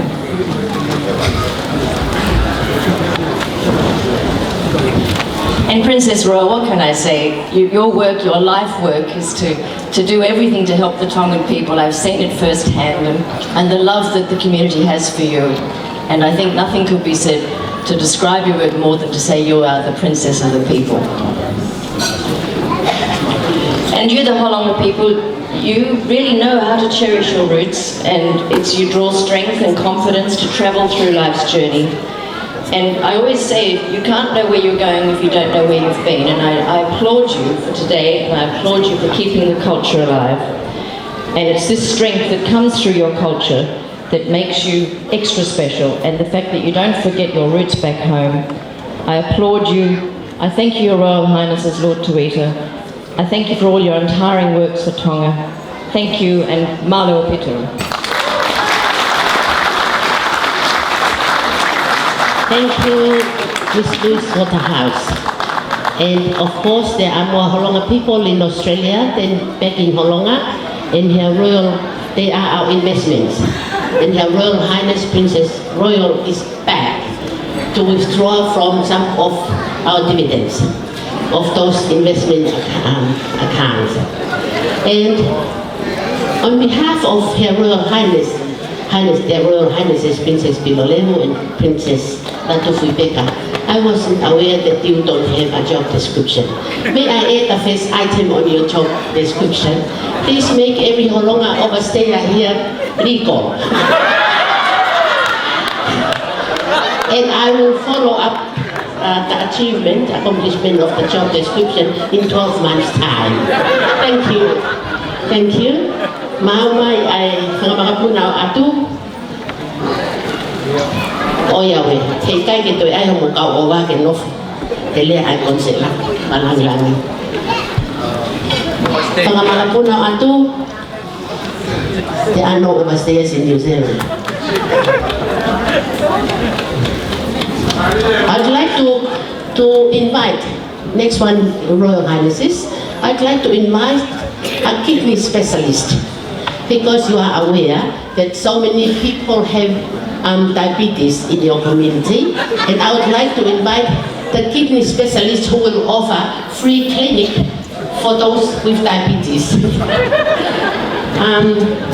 Professor Lucas Curatus, a kidney specialist here in New Zealand. It's an honor to have you. Australia, of course, the continent.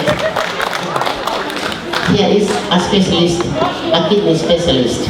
Kain Holonga, ko ito kita matao en te amuat ito ngai ko tao po fuwa hangi ko fakatapu malo abita. Thank you very much for the organising people who asked me to come in. I'd just like to pay my respects to Her Royal Highnesses, Princesses Angelica Latufui-Peka Tukuaho and Princess Soroti Pilavelu Tuite. Also to the organising committee of PTSC Wha Kula. As in the introduction, I'm a kidney specialist, and unfortunately I look after a lot of people with diabetes and a lot of people with kidney disease, complicating diabetes. And today is probably not the day to talk to you about diabetes and food. There are three things I learned from looking after the Tongan patients of mine who are very spiritual people, who never complain about their health, or their adversity. I hold the way they follow their faith in high regard. I hold the way they hold their communities in such a place in their hearts. Inspires me. But when it comes to following a doctor's advice, not so much. Working with the University of Western Sydney, we recently undertook some research in the Tongan community and in the islander communities of Western Sydney. The purpose of that research was to try and get some insights into how people from different communities relate differently to different health practitioners, and I think we'd like to share some of that research with you in an appropriate forum. I think all of the people in this room will have been touched by people who have diabetes and its complications. Stopping it at its root is a very difficult job, but in patients in Australia who have diabetes, we would ask you please to listen to your doctors, listen to your specialists. We can't stop the disease, but we can stop the disease's complications if you see us. And I think that's probably the most important thing. 25 years ago, I actually worked at Viola Hospital as a medical student. And even then I was keenly aware of some of the difficulties you have managing diabetes and its disease there. Australia is the lucky country. For those of you who are here, we have a very good health system. I've seen health systems in many countries which struggle to meet the standards we meet here. But what I would ask you please, and for those of you who are Australian here, to please avail yourself of our services. We're here to help you. Thank you very much. Thank you, Professor Lucas. Taho watu ke whakameite, halopehe mo mea mo tahe prinsesi, ko e whakamapuna o whakatotua atu o kokoheni. Ko e tarunga o hoko, ko e tarunga ni ai tahu kimotua tahu paanga ai komiti. Ko ke somi, tilini, tahine prinsesi. Na e whanonga mai ki Australia i he skolasipi ai Navy atonga. Na whanonga mai i skolasipi ai Defence Force ai Navy. Pea no fo o ai pehen ai ne koutoki kore ki he konsela, palangilangi ane pepa. Ko whakahua pe tahine, ka koe exportien ai Defence Force ai Navy atonga. Ko ke som tirini pea mwono ki mani ki whine motua, ka umai parana. Thank you. Welcome to the dance floor.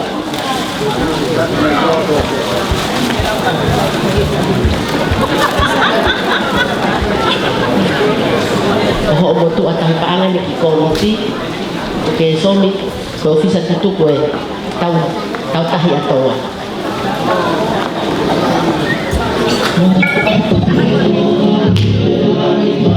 Mari.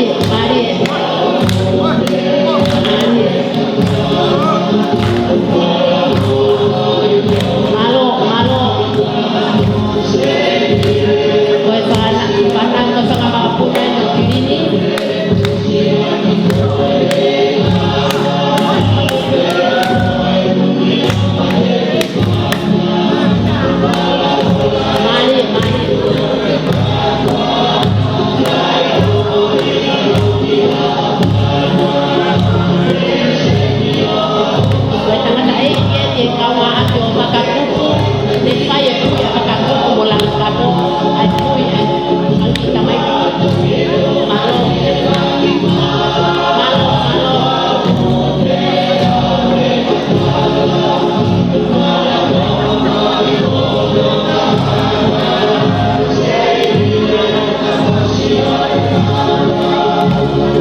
punau piu, hoko whanga punau pakatotua atu ngai langi, pe hoko ai whanga puna o takatu whaakula. Te mai, whanga puna takatu whaakula. Hoko pe o ai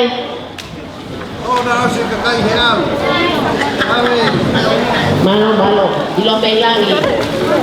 Kang may ko. Kung kau ka ate kita whakalala. O ai tari ako tamay ki. Malo, pangamapunaw piu, pangamapunaw, pangatutua ato, pangalangi. Kokoy beku. Ko motu Allah itahay ni a pangatutua ato, kolotaki. O ko peka pangatutua ato, kataukas mali. Malo, takasi. Maria Lota. Maria.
Pini motu atahi ni prinsesi na ia tangata ai hamua ko kuka atoa na lele mai mi hamua ki holonga bone peni na vai tohi pupuha ngi ko takatapu na ko mo puna no kuka atoa ko na hapa ye be una kuna hen ke fa fa me ite ke ki mo wa ta mai mapuna pana mo makapuna atoa from Samoa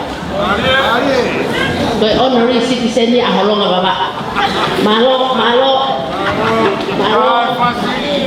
o tari pe holonga ke citizen ke ta ko ni peni o to pupuha aya ko me ake ngota mai ki ha honi malo lo ta ko mo ko na no ku ka atoa me Samoa ta fasi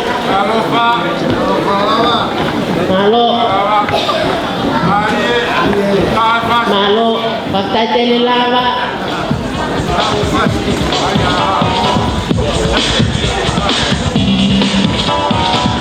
eu tenho mais uma menina viu uma capuna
mo mea o tahine ko whakamete ko hoko ko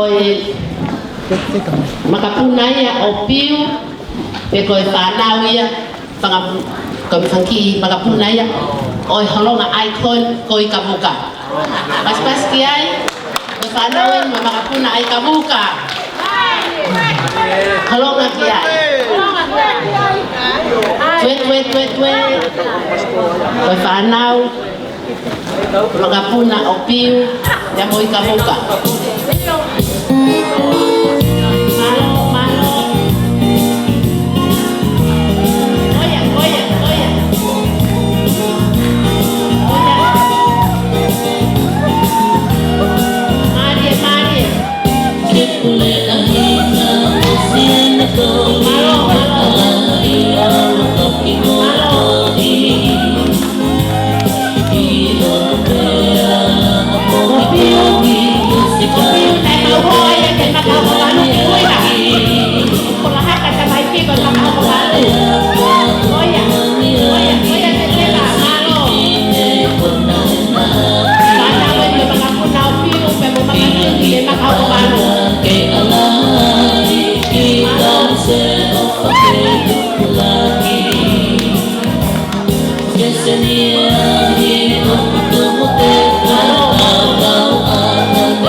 Kome amai kia yo tamai.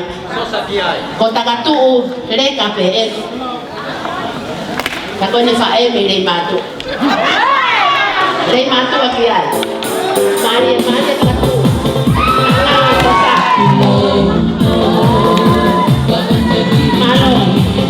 Malo kia.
Okay kita peso sa he aho ni opua.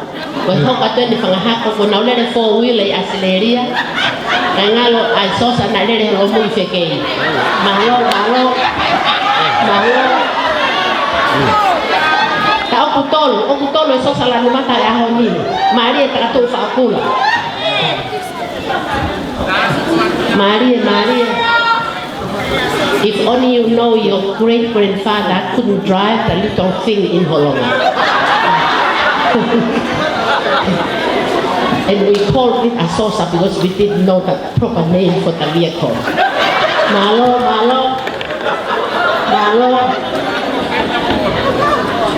Ta.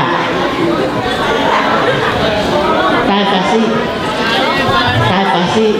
Of those of you who were in Nuku'alofa, we had a Sosa in Holonga. You didn't have any in Nuku'alofa. Malo, ilo milangi.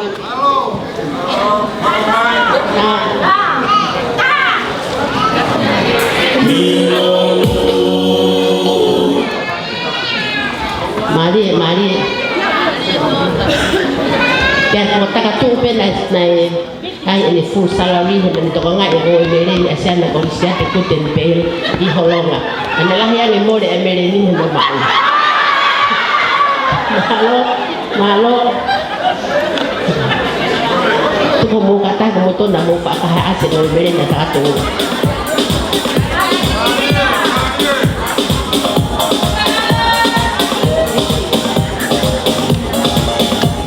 Malo.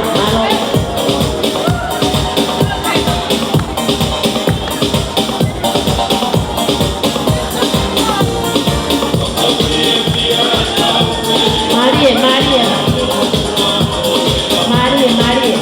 Mga puna takatufa akula.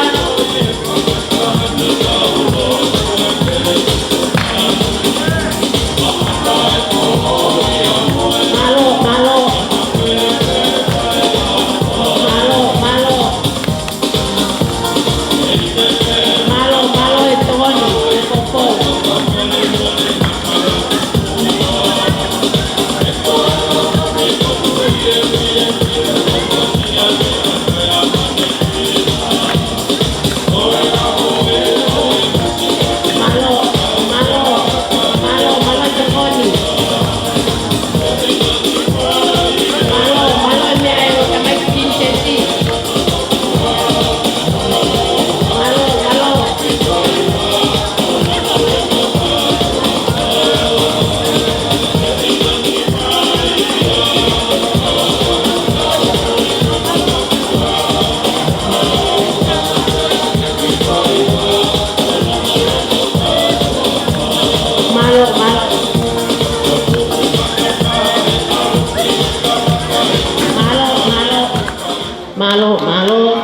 Malo ko pakaosi. Ko taulu ngai hako o frau di sosa Holonga babau. Ko ni ak ka pa tu ta maiki. Malo si tokoni. Malo fefia. Malo holo mo me ai o ta maiki ka pe ka no tuita. Malo.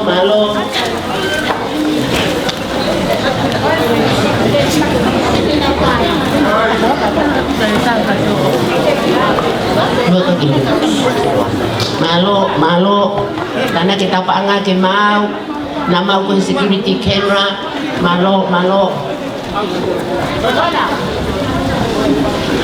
last one nih kita ku household malo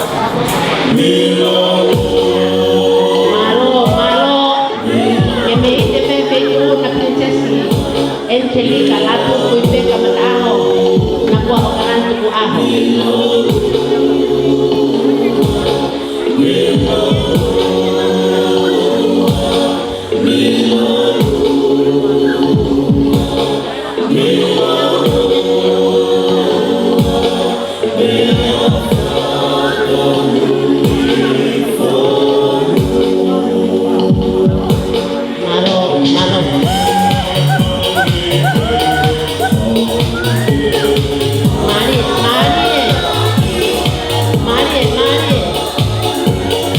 Aku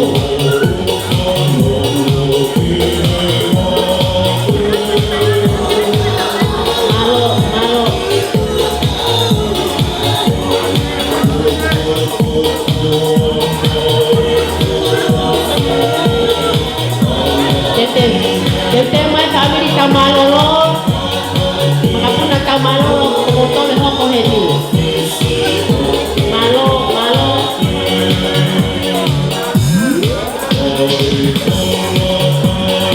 Le hoko heni family tau malolo.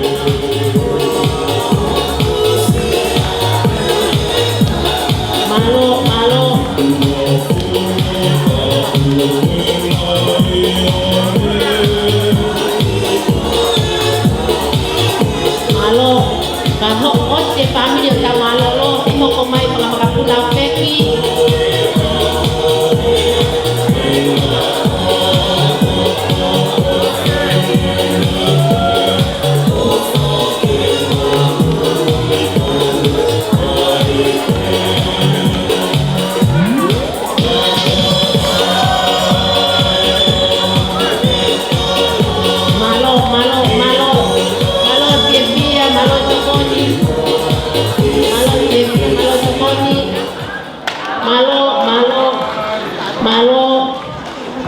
Koe pakahoko ni pana makapuna tau malolo. Ya koe kini motuai na holomes tahine princesa alat mafrio pioleng tuik. Moi off sakolo holonga hitai ini mau sarilo.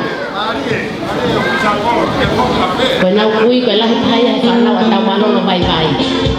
Koe nau kui koe lahi tahaya kana tau malolo bye bye.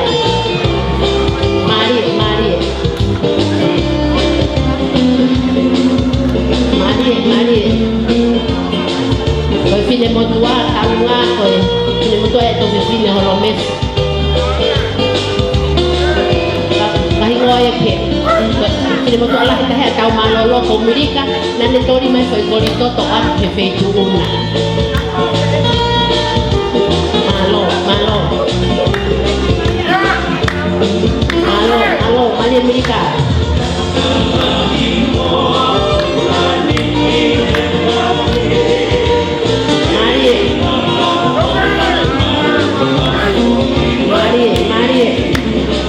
Mari. Untuk memilih nak kalau mesti untuk bersenin, orang di sana ya.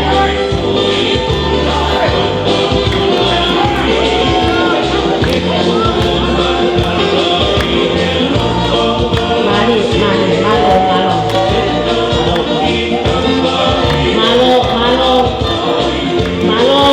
Naihin na tao malo may pagkaulu. E kami ang tao ko'y mapaana. Malo.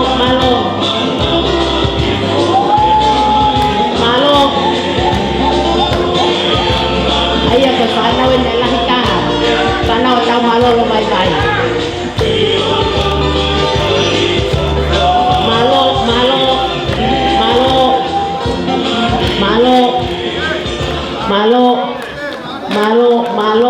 Malo ke panau makapuna tau malo pana Amerika lilo ko tau ko al tau malo lo pakai makapuna malo famapok mai tau tola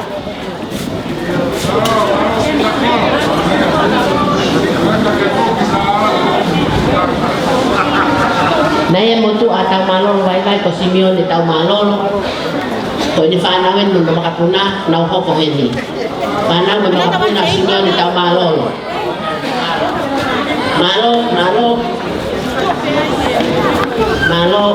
thank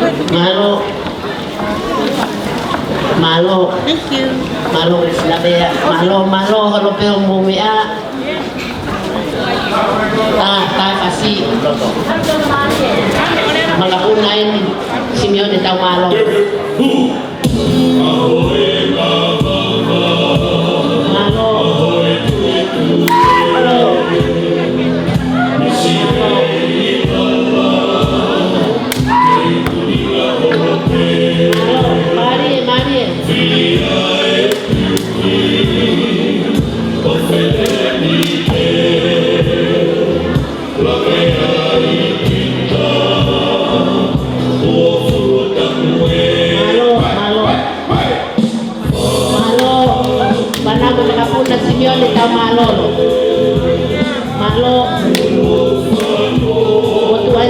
Simeone, con Simeone sí.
Malo ke pangamapuna Simeone ta malolo kokohen ni pangamakapuna fakalolo pe mofeki malo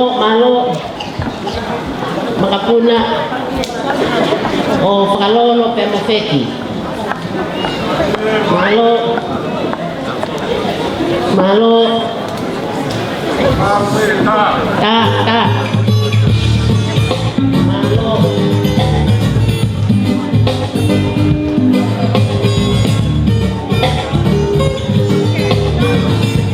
ta osi ay pangamakapuna fakalolo pe mofeki ni hoko mai ay holonga ese salote kunsilani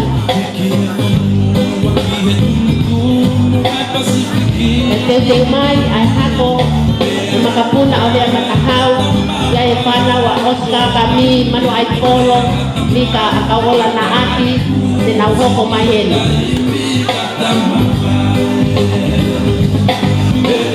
malo morini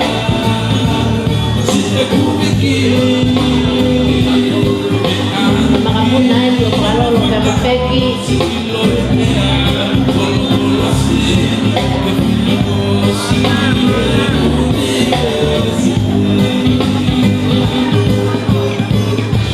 Oji mo tua tarunga tahi de ko ila mutu ya serikatlah ya sa utata nusila Frederick Feki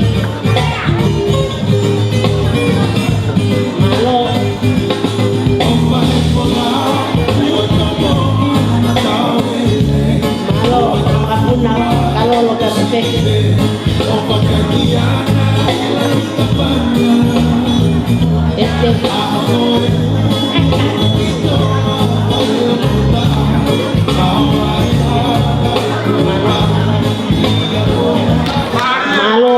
malo ko fika kamui fanga makapuna o falolo pe mofeki tama fasi malo sana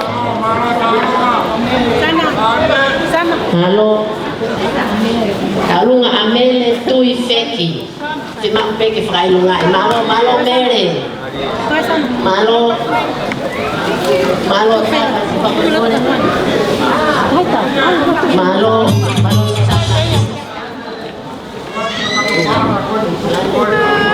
malo kapu islani osi hako mai pangamakapuna me matahau omiai mana Oscar kami manu ai polo mika kawola na ati anak bau me makare malo mere tu feki kipule ahina siene toli de alai lo pakimoto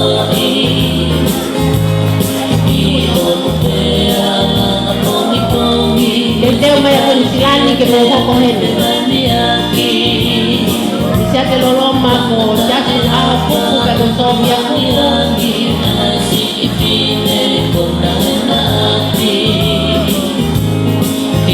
Malo ke alai kita ni se o ke laki. Kesenia hi o tu moteka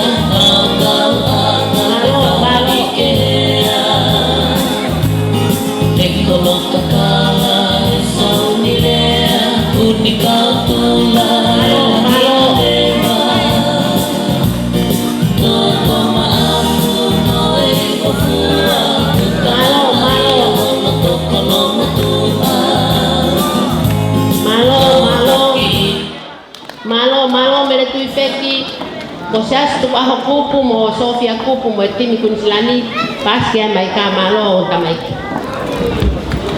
Lo ula patatoa mo mafuna ula mau. Kebua ke Aki fahoha ko mau dari mai mai kunsilani. Sorry. Thank you.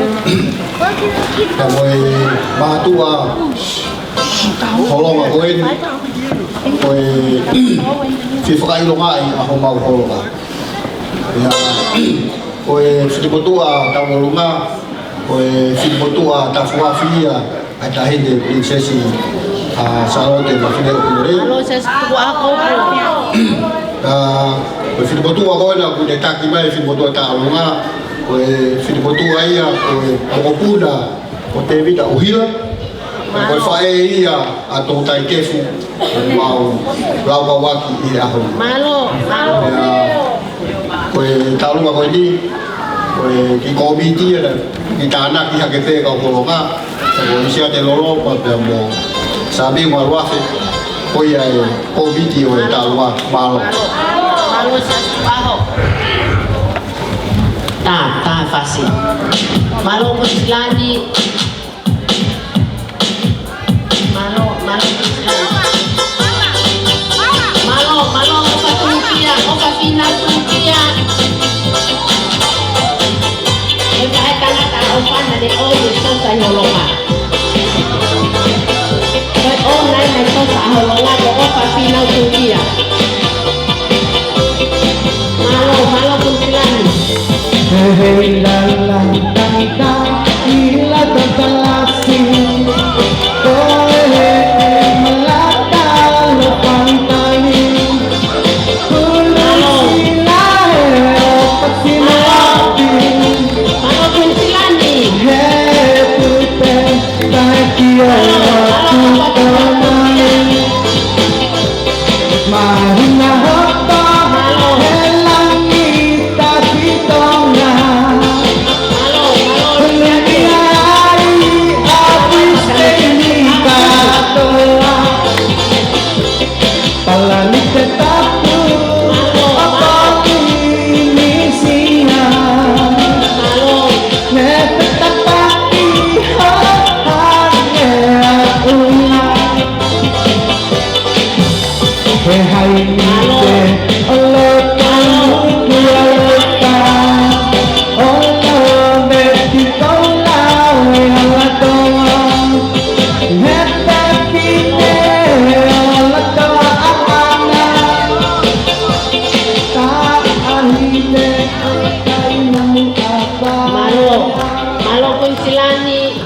Hokoheni ay konga whakaosi o talonga alo tati ang ailangi. Muhenele ang ailangi. Malo mapinaw tukia. Malo osia hokomai pagapuna dia mathaw na maloloma. Panang magapuna oska kami manay polo Nika natia ka wola ana pau umakane. Malo kutunga fakaosi ni mfana magapuna aatu ang ailangi. Malo malo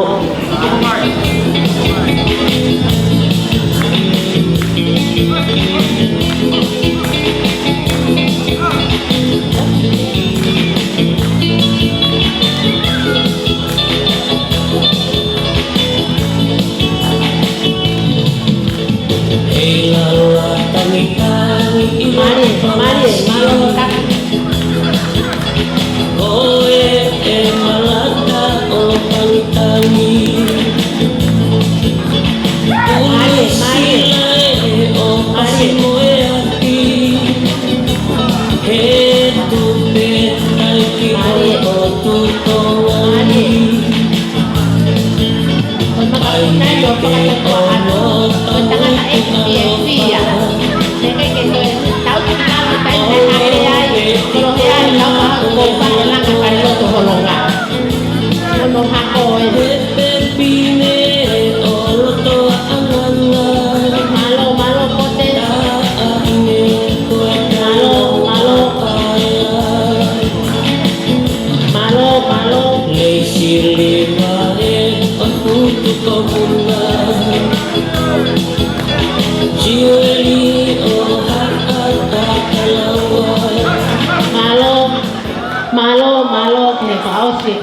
ai loto fare o whanau mo makapuna o whakatotua atu ang ailanga.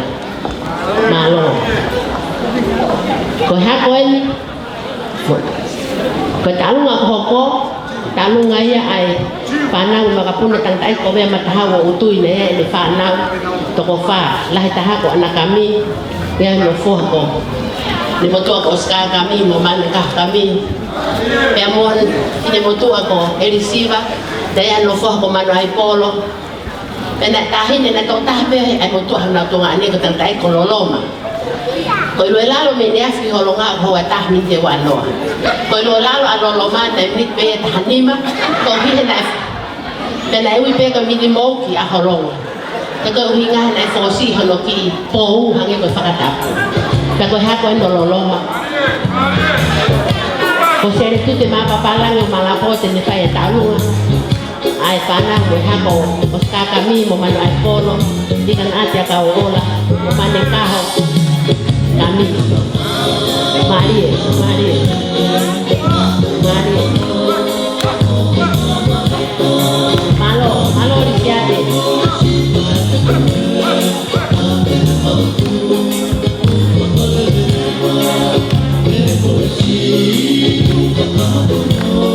Aspetta che ormai è setalino. Cogliai una fame di lottotetto.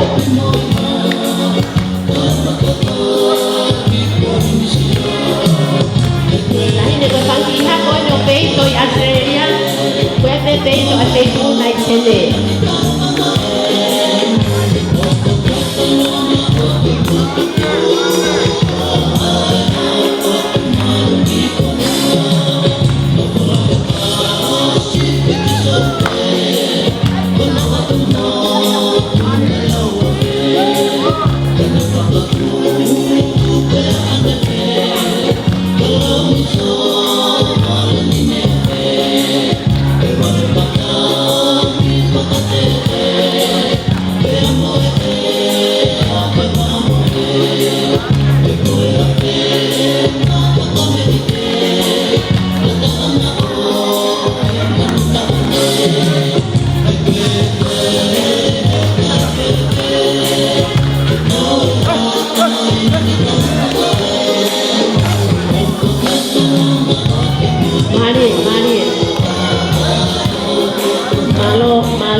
Malo ke makapuna mo ke kana makapuna loloma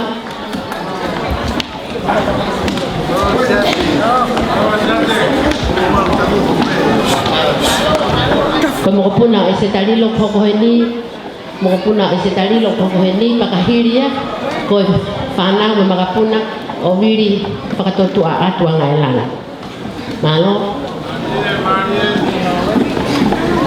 ese talilo malo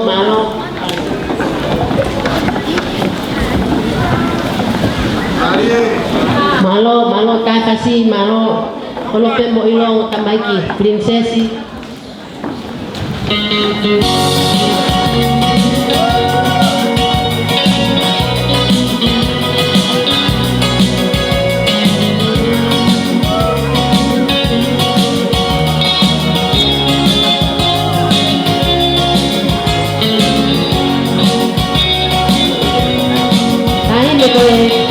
homo tuan ko otuaki lo ko mai harau kuri pe kau mai pe holong he ahon ko pana no makapuna otuaki ko te hita ya oi kana lo ko mai harau kuri malo to onde mau harau kuri le mai no akau malo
whakamore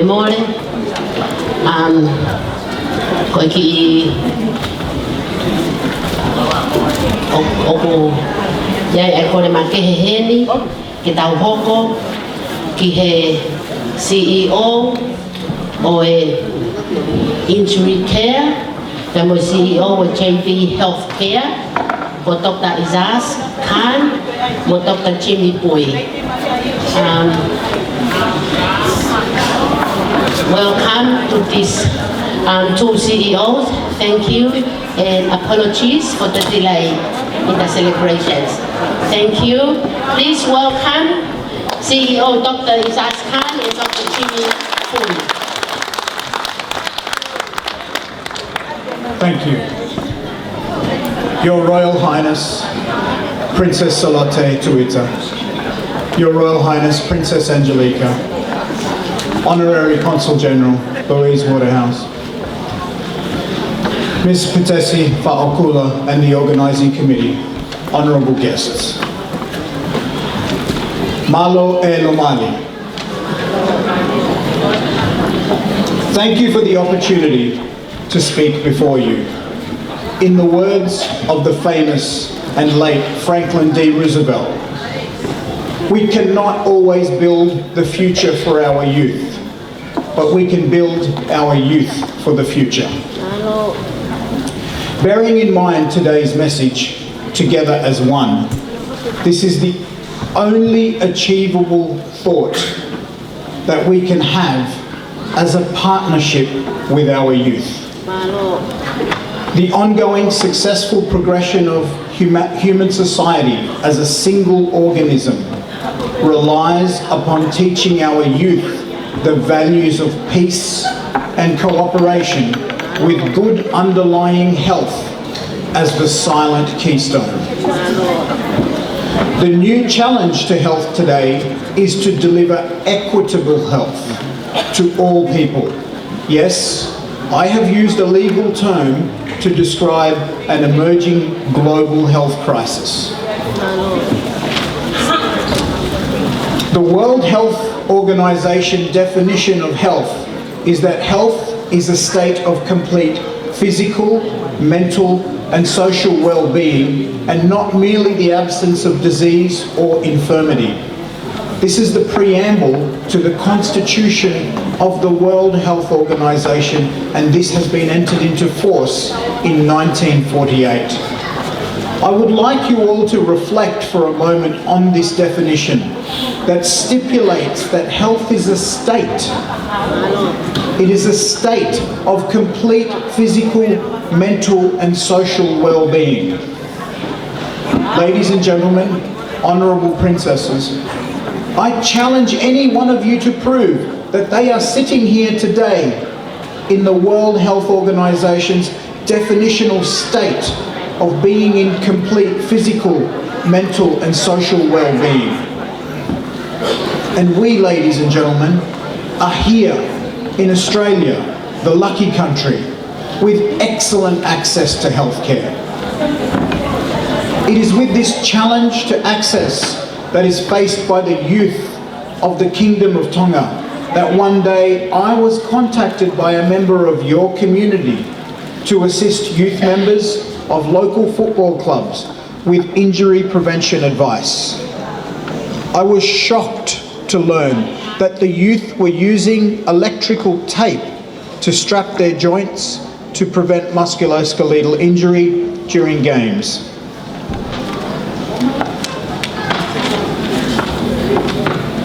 From a clinical perspective, I was concerned that this may be both potentially harmful and ineffective, and thus, in kind collaboration with your community, Westpac Bank, Dr. Jimmy Bui, the CEO of a network of allied health companies, including JB Healthcare, we decided that in a small way, we would do our best to allow the youth of the Kingdom of Tonga free access to some of the benefits of injury prevention through sponsorship.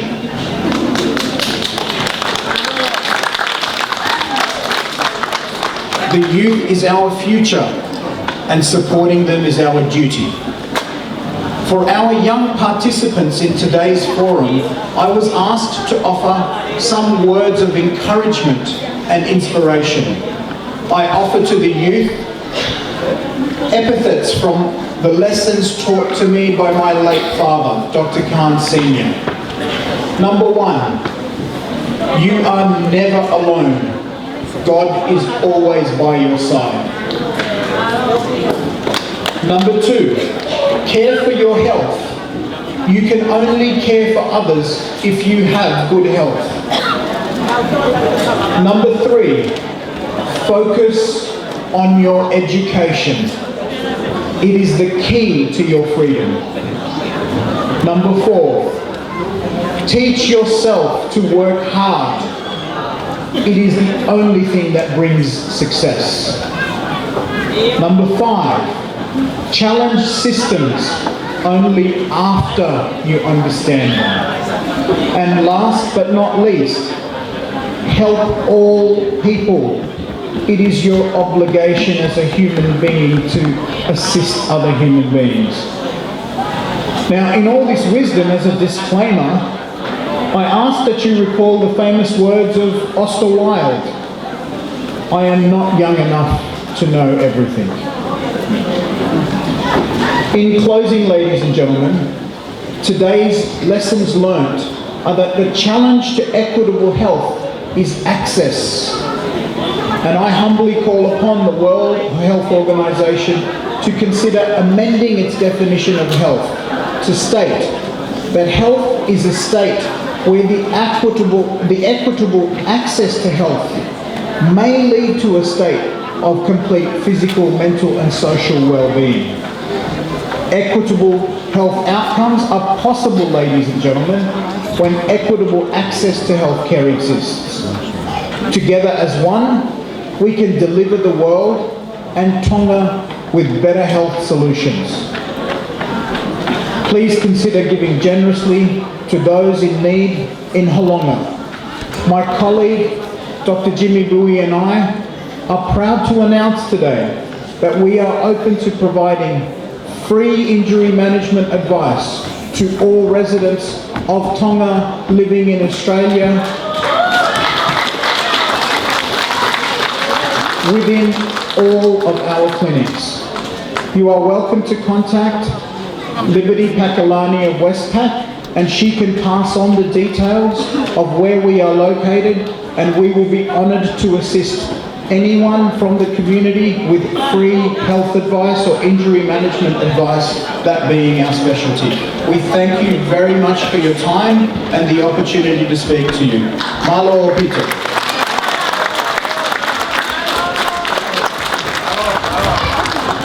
Thank you, Dr. Pui and Dr. Khan.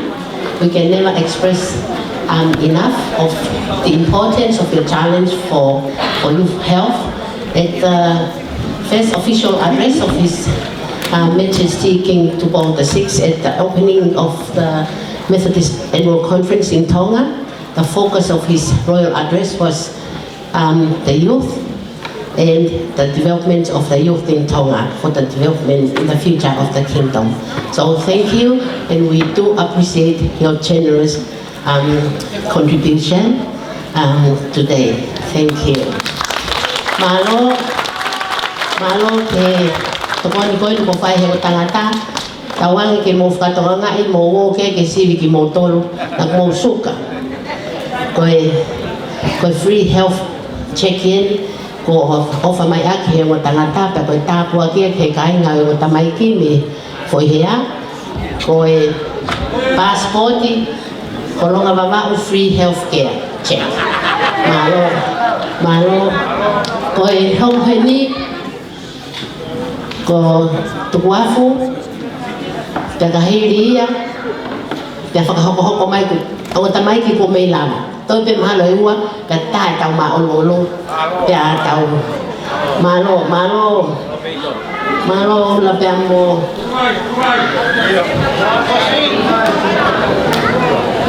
ko e peri tuwafu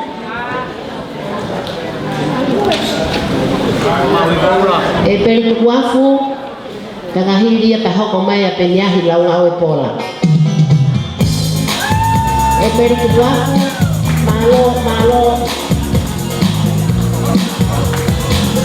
malo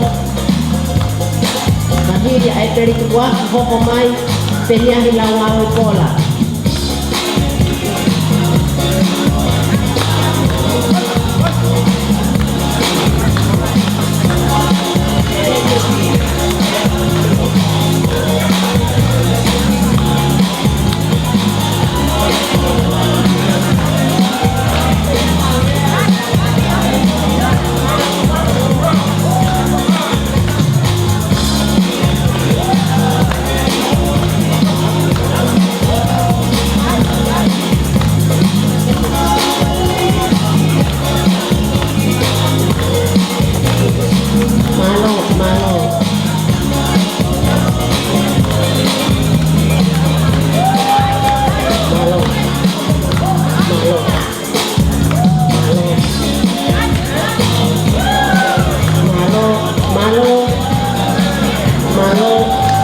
Guapo, malo.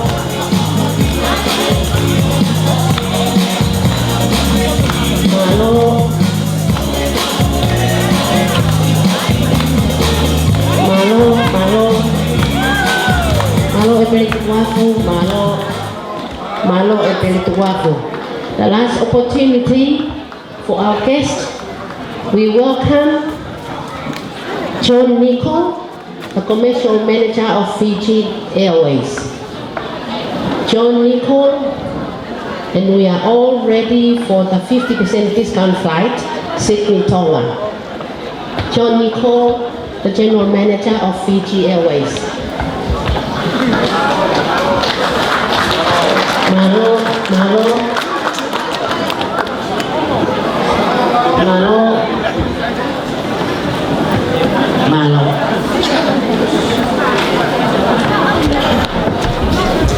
Thank you very much.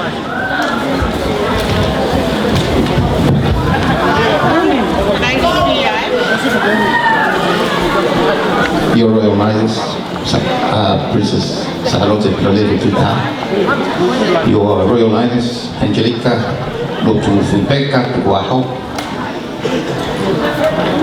Honorary Consul, distinguished guests, ladies and gentlemen. Before I go on and speak about the little donation, I must tell you about myself. I am a fruit seller, and what that means is I was born in Auckland. My father Indian, my mother is 3/4 Samoan and 1/4 Tongan. Her parents are from Hawaii, Hulita, Sionetama. So I am part Tongan. And with that, Fiji Airways have started flying to Vava'u last month. That's how important Vava'u is. As Royal Princess was saying, Vava'u is the most beautiful part. I myself worked in Tonga for about 6 months when Tupoa Umehe just left the company in my previous life at Polynesian Airlines. So I value the Tongan community, and together, for the theme of this day, Together as One, it is all very important for everyone to come together and support Holonga.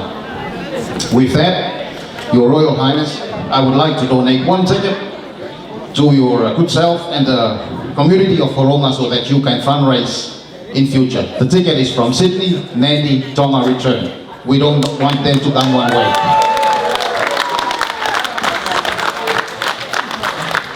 We want Tongans to come back and raise money to go send back home. So that's why we don't want you to go one way. So Your Royal Highness, the ticket for future fundraising. Thank you. I also like to thank the President of Mr. Kesi and the Esionga from Holonga. Thank you. Thank you, John. Thank you.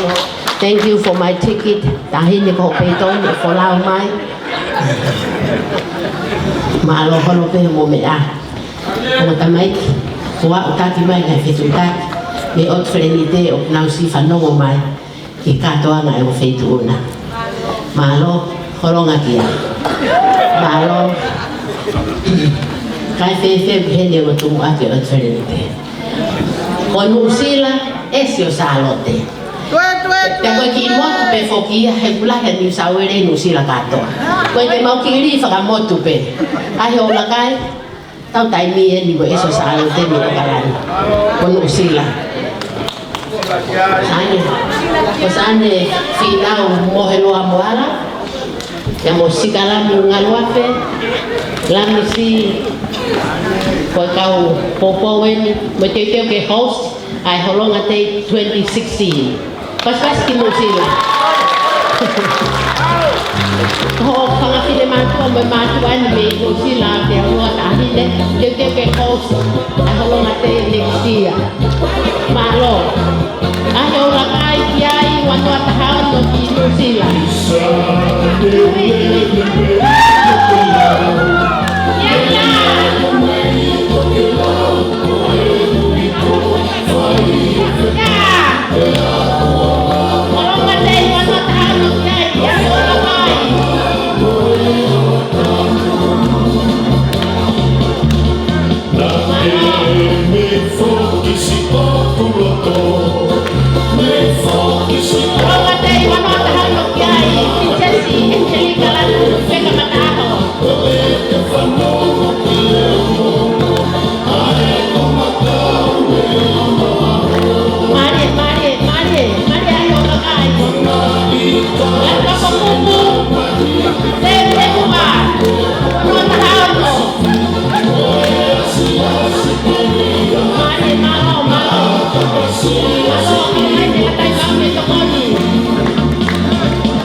Kupu Filipine lau ngawe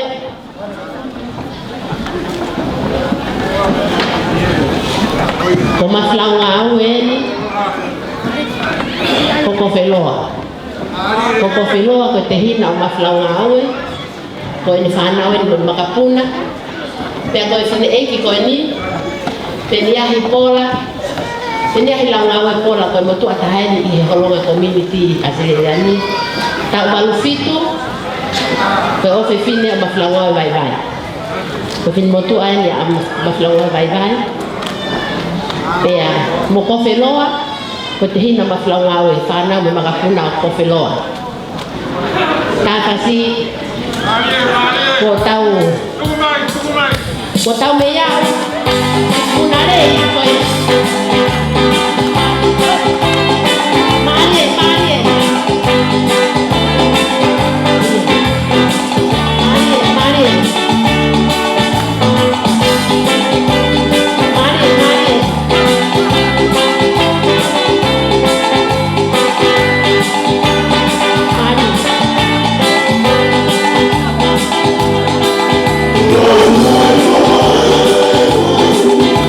Oh,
lau ngau e pola, te mo e makapuna o ko wheloa. Koe taununga koe ni o tamaik malope kolo ho mo mea.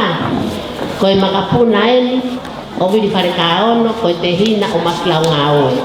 Ko ho mo tua koe ni koe na ne fuafuai, e ne motopai ki pita, e matapliu i wawa, i tonga, i wawa. Pena e heka a wiri whare ka ono e motopai ki pi e sa e koe ni, pe kai ke ne toe ilo pe tau whewhei, ta kaila hua e vai koa, ke hekea e pai ki ka tuku. Pe koe kuia, o fine montoko peito. Pi e sa e ki ai, ki loto, he koe sosa mo pi e sa e, na kai ke lava tau whiholonga wawa. Na hua e vai koa e fine motua, kai tu e motopai ki. Hlonga wawa o ki ai. Viri whare ka ono. Kau maulu mo whakamorimore, toi pe ai taunga taha koe ni pia toi whakaosi, ai ki whini moto me kunisilani, pia taha e maulu. Ko tau mea o kono. Tau mai whasi ko tau i whetu uriku eni, toi pe taha pe tawa o ki punarei, koe ngata angaia ki holonga ki rei matua. Punarei, na o whaakai hae kau rei matua i he mahu o punarei. Maari e rei matua kai hae punarei.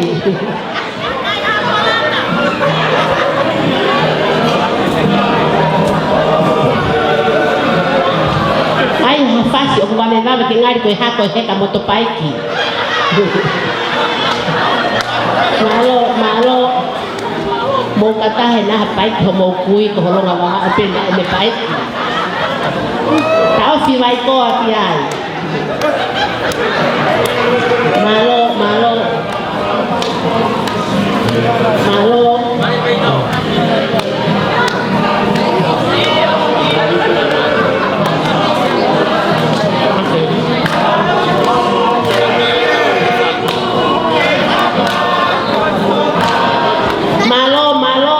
Ko whanga ko punarei e fotu mohono kainga ke totongi hona mo ua ko tālalo ngi tua po ke kau Amerika i ulaina me nau mea whakaata kana e mohe a horonga ia kolosian kau rei matua ia i utulaina ke mea whakaata kau Amerika he tau honoa o kai ka hawhekase i horonga kau whonu ka whakasi rei matua mana ono ki ai tahine na mohe no kainga o ia kai tālala mo atu hawe ono me rei matua ki holongana na kolosia ia kiutu aina koe o sen pa e tātu kua fotu mo kau hawhekasi me rei matua malo iya malo koe hako kua ia bai koa kau memora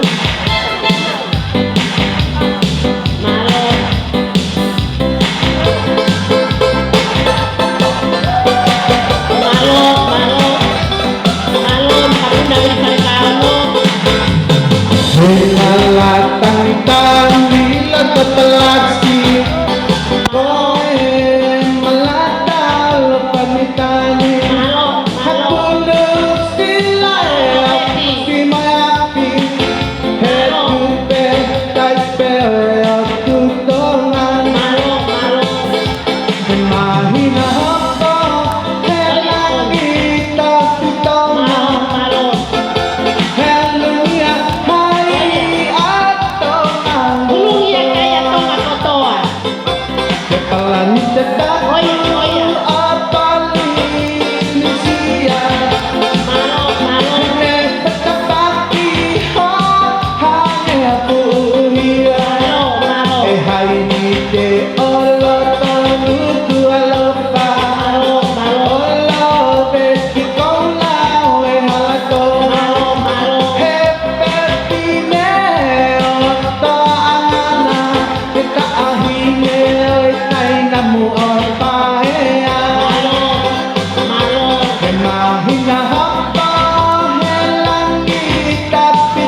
Puna oi motu he kapai ki ko ni tahi ni prinsesi ko fine mo ko ha ko ni fine motu ko mere pai ni me ha ano ko me tanga ya kau mare kamu man ko me ko ene fama ufi mo gumala i Brisbane ta ko ni na to ho to tongi ene uta kumala ko ni apong pongi ko Krista pelo ho no hingoa ene alo ene ta ke hiki ko he to tao pa ka ki lava si pela Krista pelo pa to he pe ko Christine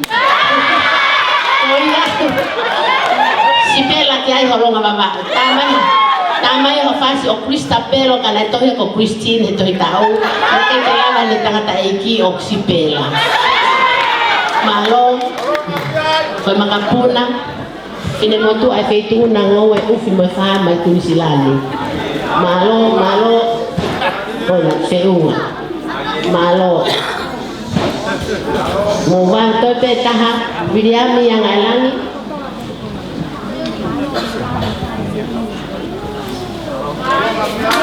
malo takoe ko manatu e hako oi ona koe oi sosa aholonga ka whakamapuna ia o Sofia tau whanau hula tau whanau e whai e nau foi pia ko ula neo o te mea ai lava mai ki heo whame ike koe whasi heni oi whangamakapuna o Sofia moula tau whanau na na ikolo motua ka tuanga e na sosa ke tawanga e ne ufu ke matahapuri o tau whanau holonga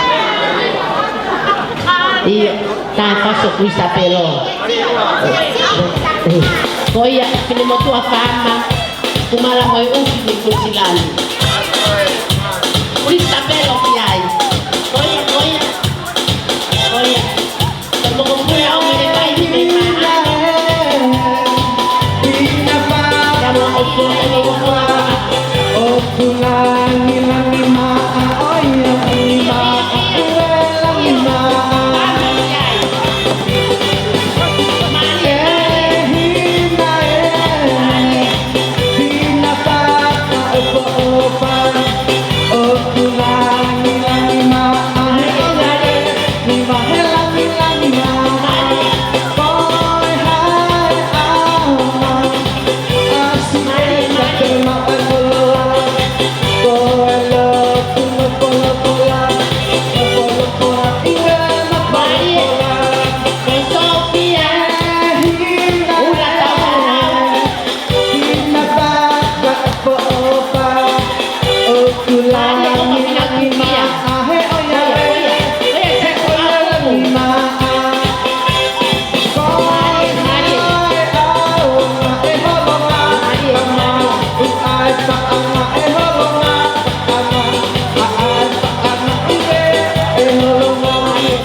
Pero ka koe fasi koe ni e ofa final tukia koe makapuna eni o Sofia pia moula tau whanau na nahanga o haiangi ki o rendiangi e na sosa kia ne yufi ki holonga koia Mari e ula moleka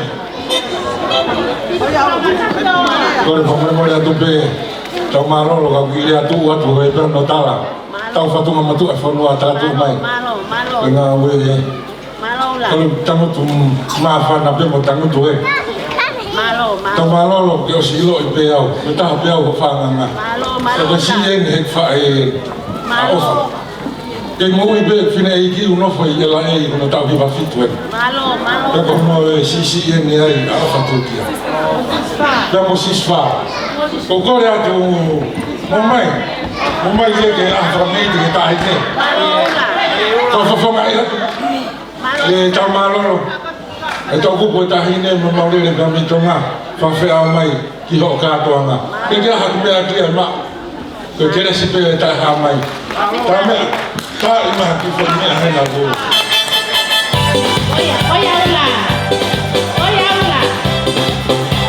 Mari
tamaiki.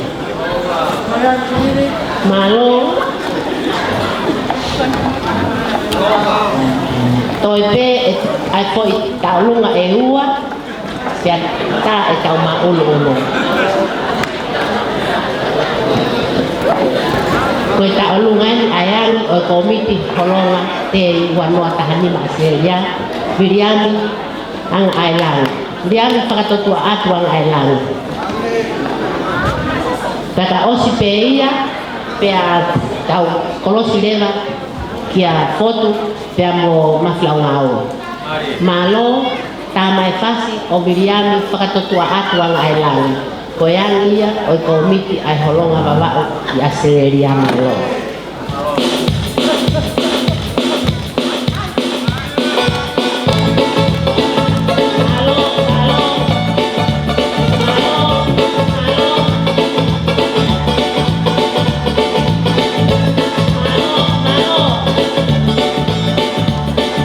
Isa siti pula kepanelon tanah mai dunia alikai kalahingwa ane kau sipek hidup atong etong limai oka tua la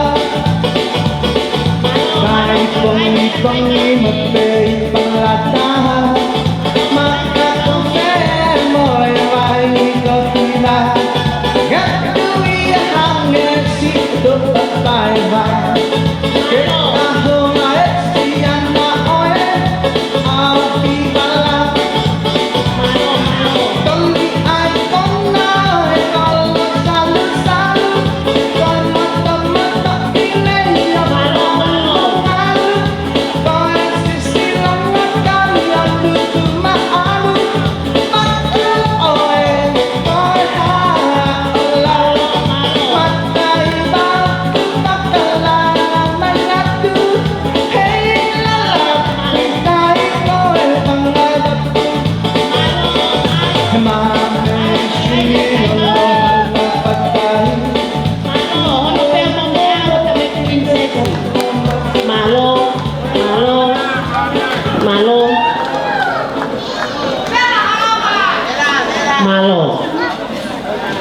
kimu apa tahu wange ke maflau ngawe ke pai talu ngata puni yang otamaiki o dana ke tu unwritten history en holonga pamule matua ko tu puanga paniono. The highest point in the coastal line of Avao is Utlaina. Is Utlaina et holonga. E ata ko ni o inis he olisi yang otamaiki ko ta faaki fakahema ai eso salote o tua ya Utlaina ko liku maalunga tahaya itu aliko Avao. Pena tua he kau tau malu fonua Amerika e nau pe whakaata e tau lahi o noa. Pena e whaata tala loange ai kau nei mata o tala ngau e ki Utlaina he taimi mohe ai aholonga he pena kolosi ange te koe mea ofa e kau Amerika ma nau tolu koe pāne ono. Te koe nau whong pirei matua koe riku tau kotu taha o holonga pirei matua o kui tahine ko puna rei. Te koe hifo ki ai ke whanga mahu tahaya i holonga holi ku tahine ko puna rei. Te koe kai te lava o hifo whakaratonu ki puna rei pau ke te aru situ koe uhika te pika te pui makamu koe akai akau ke te puna rei. Penda ere ohia e tau malolo pia mo maflau ngau e apuna rei. Ta uate kau rei matua me nau pane ono o kaka e maflau ngau e pia mo tau malolo. O angi ai o angi pane ono ma e o reo pia o ai e maflau ngau e mo tau malolo me pane ono kai hifo a foku e me de kau whao taki puna rei. Koe tala noa e koia fotu. Welcome to Holonga Celebrations 2015.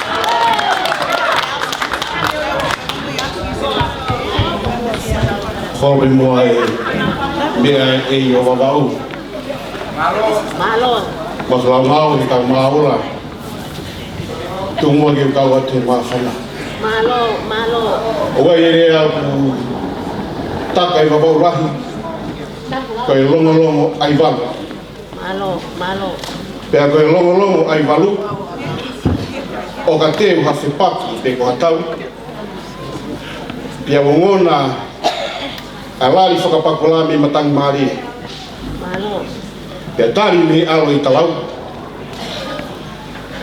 Pea whakauongo mai a sia ko ka whua. Te sina. Where atoa. Uta wa. I he nota o e lari whakapakola koe mo. Pea koe tala noa mo e rea o whanua i he taimi ko ia. Oku pehe. Longo ai walu. Pea koe uhinga o e longo ai walu. Koe whakama opo o e whanua. Ko i loto sene ai tahini princesi. Salote. I lo lewe tiuta. Ka mai tahini ko enserika tuku aho. Ka malo tuta. Ke whakama opo. Ai kai ni me foi hia. Ya ui kai ko whakama opo. Oi kai ngai foi hia. Ka ko whakama opo wawa. Ya kui ngai ai mawhana. Tuku i mua ke mau kau atu whakātonga. E ko whai o tau whahino hino mi saione. Koe langa whanua. Koe utu hata atu. Mua kaha. Maa e tonga e kaha. Tā mawhas. Pea ko kore atu ke kauri mātua ko tā pene kai haa i holonga nai lawe kia e si. Mo mea mai ke totongi mo ua.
Princesi, ko lava mo ua o fotu totongi ki a feitu una. O ko toi hono mo ua ke Obama mo US Defense Force. Malo. Ka koeni, ko fang to ki ka hulani to tama mi Hawaii ke tokoni ke a fotu ke totongi mo ua ke Obama. And they will perform a Hawaiian hula for your highnesses. Malo fotu. Ta mo ua re matua ke os.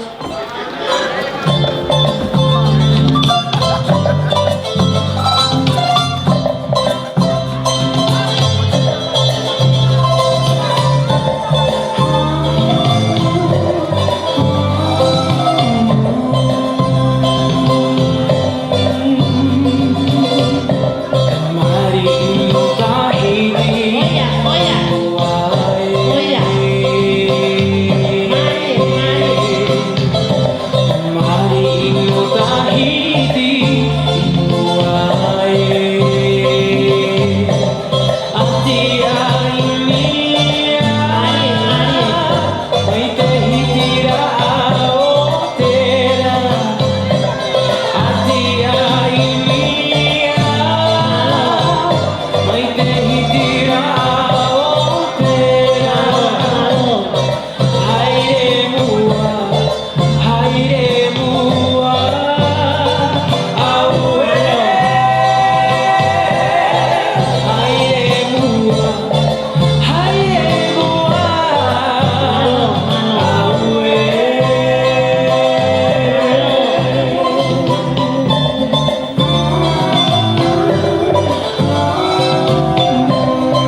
Fotu ke US Defense Force. Malo. Koe kalunga tapudi tahi ni lang. Koe talunga ya motu ako maflau ngawe. Na fakakala maflau ngawe bye ini afio la ako nga fonwa e kunsalote. Na hoi fo no finangalo he fai fatongia ene motua. Tahi ni princess whakamore ala ne whakakakala mo kopuna mo tuani e tau whahau tu ko whai whangatongo ake a mawhilau ngawe ko mawhilau ngawe ko ni o kai hana tatau kai ni whilau whai whatongia kena e noa ia ane afi pek noa i pia sakalai ia ka arewa ko alo son baptize tuku pea wheunga hopangai tahine pia mo tau malolo pia mo leka pia mo ula tumpe maflangawe ke hapai e feitu na heri lo ko mo punai o maflangawe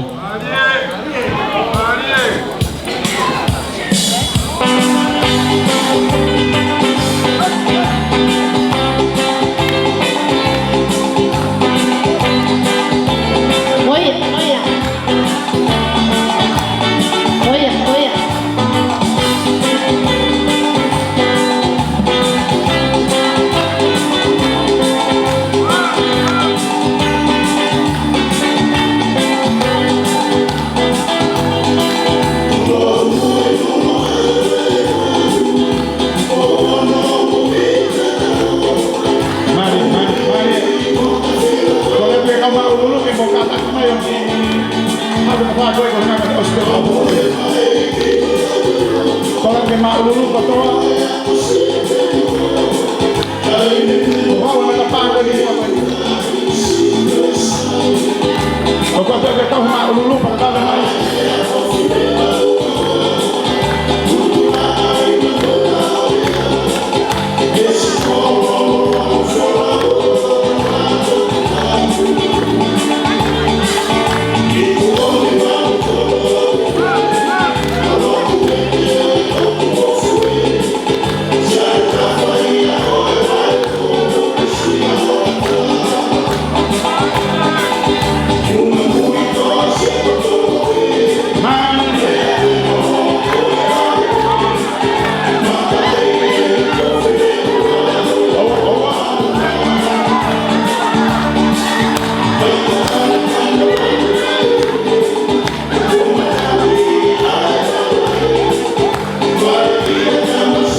maflau ngawe.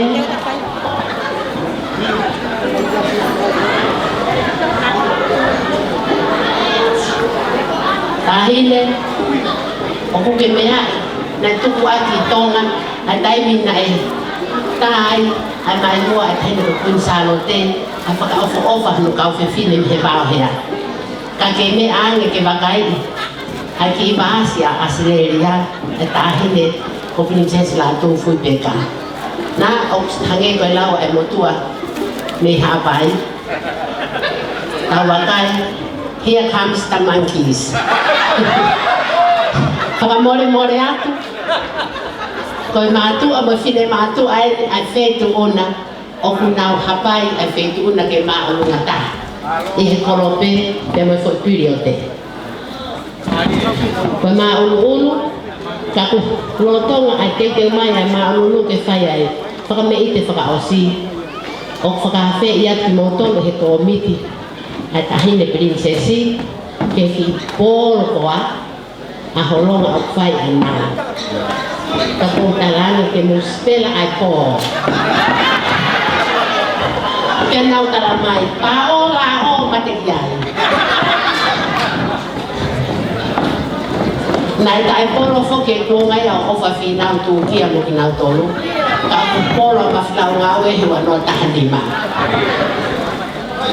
Whakawhi a fotu, pia mo i kau whewhine me he manga no ke pōro anai.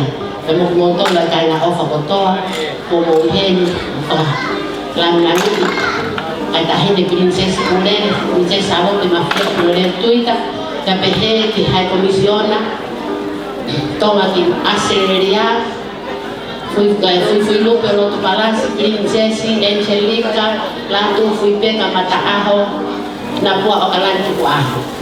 Ka pehe fo ka no tuita, e nau kei loto tō, a nau mea heni. E whalangi a ki kātoanga. A tau mā loro, e mawhilanga o pe pefo ki aula. Parau fesa, ino ke hua kau fotu taritaria te o tamaiki. Ko sekretarian e komiti holonga. Mamau Australia, ti ties whaokula. Ko whai te kau i assistente kosi. Kaki mai kau whaiwa whakaofa. Koe lanu e holonga wawau lanu kulopulana tutuni he la aku onga koe noa kuni salote tukotolu. Kulopula e lakalaka, kulopula e whaiwa, kulopula me akapungu neo mfoki. Kake kulopula pe. Kulopula kia. Mari.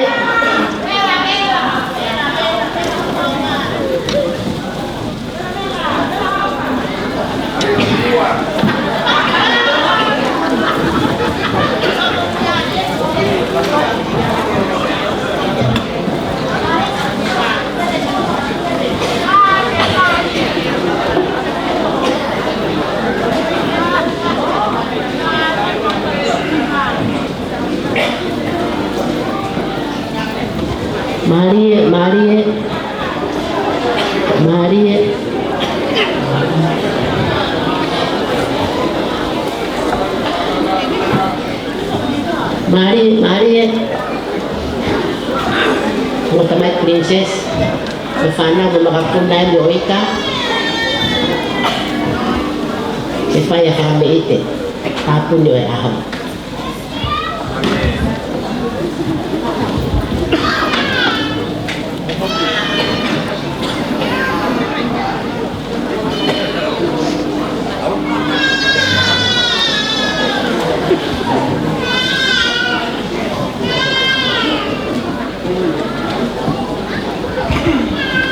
Marie. Marie.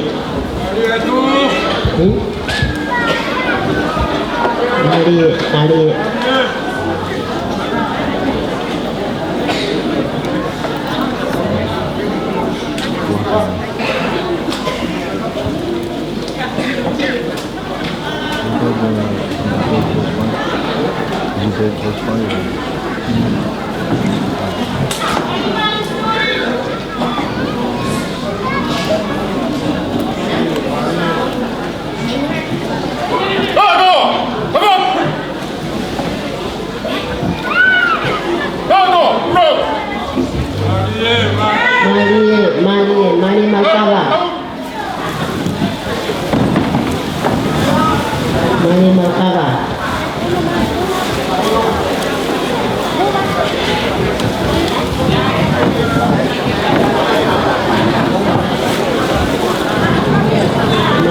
Mari mahenga pemukupuna ya ika pakapoto he matau mukupuna tau malolo pakapoto he hema ko fine motu aya ali fau kupu mukupuna baka kupu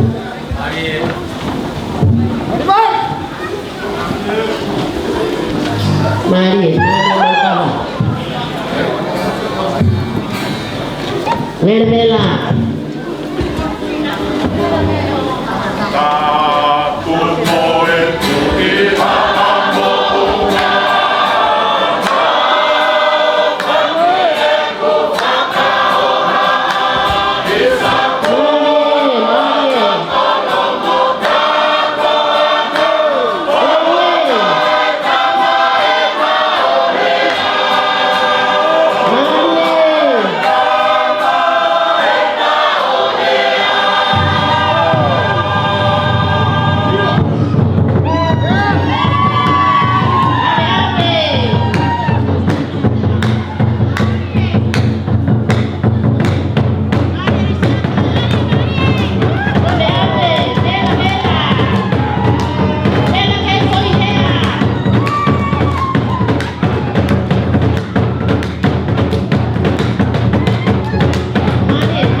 Maria fa.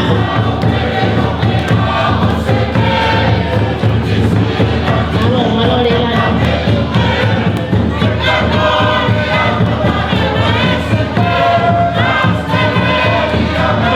Maria contineri te fa.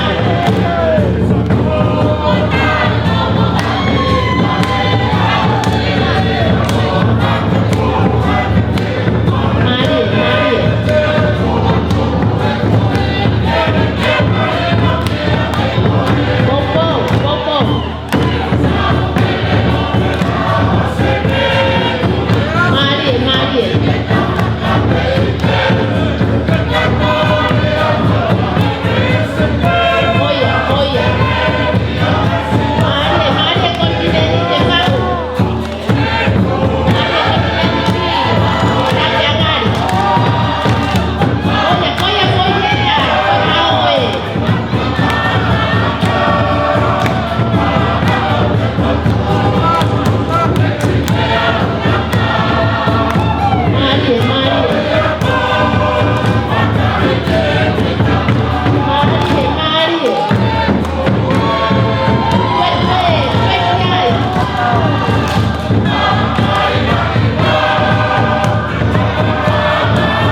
Marie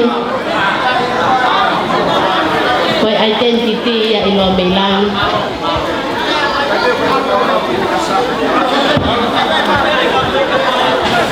koe oscillation of Kapolaka and ilo meilangi will display the number one identity of Kolola.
Tolo be hamo mea matamaiki. Tapu kamo e afia e taiha mai. Ea koe fia fifa kakoloa koe. Patapu atu tahine prinsesi Charlotte Pilorevu. Koe tolo wat pehe lato fuibek. Tama tama ko tuita. Tama lolo. Tama fa na wa fa ma buna o ele afio. Ko ele atonga kutaka yo tau moto I tonga ik. Ku vete ngata ho tau hua e ko ulaki a ho e. Ya ka pau ku pehe ulaki a ho wanoa ai ho atu. Pea kai te ito e whakaloloa ka koe tanu maki e ngai whatongia ne mea ke tahine prinsesi. Olo aki tau malolo. Nei kai ke te ia I hapua manaki. Ko ke pusi aki I mai e tau whatunga motua e whanua ke whanua mori koe. O aki hai ko o mai e kau pālangi mo kau muri ke tau whengawe aki. Pea nau pau mai he mea nai mea kai e tahine prinsesi. Ai o tua motonga ko ia ho tau tofia mo tau lata anga. Kai ke ngaro ho tau tupu anga. Ai o tua he koe keresi e tai hamai. A honi kualo ai tau anga ai fupua ko whanonga tau anga. Fupua ko whanonga tala noa. Pea ka kapu ai toa ko hanga I ko ke lau I tonga iki.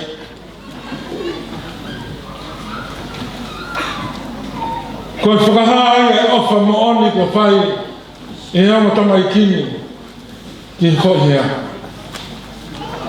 Kona si aki ai na whehu. Kana mea mai.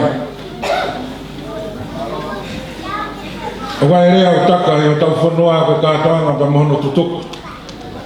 Mafana peito to atu ho to whatongia hange ko mea keri e tahine ko whakatahataha I ho tau kāinga o whamiri he koe matai koroa ai pea oua na angalo ai mea nei tau wholwhola aki he la ako unga whanua ho tau whakalahi ho tau ki motu ai nia ko mau iai he aoni. Kai he tau mātuku he ahoni. Mea te tahine o tamaiki tuit. Mo ka whaafalang langi. Tau vete aki, pēu e whahata tau. Ai mawa ne whai e te vita pa mosana tāne. Mawa e nai whai e lute pa mo nā mi. Ko ho mea ko e ko mea ai kakai mo i kāina. Pea ko ho kakai ai whio hi wāo whi. Tau malolo ua na angalo i tau mawanga keresi. Ko whanonga ku tala tuoni ki apo, ka koe ki tala tuoni ka pompong. Malo. Ka koe mea e, ko tala mai, koe tau whaiwhe kau o ku toko ua pe.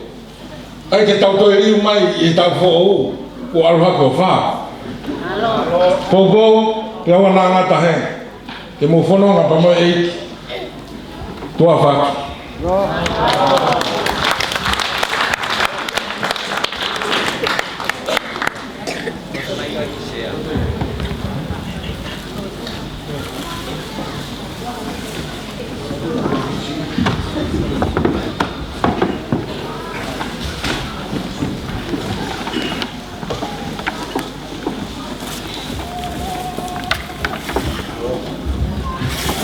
Mahalo atula katumu akene afanga mali ko ni be moisea so le alai plot awa tahi ni fa falang ko sea ya o komiti holonga a Australia como ko puna ika kene faya tu afanga malo o aho halo kapuloto ngaya ko yo teles ko ni be me West Peck Bank o kuna kei whenga ke tōtoro he kua ua miliona e tau paanga.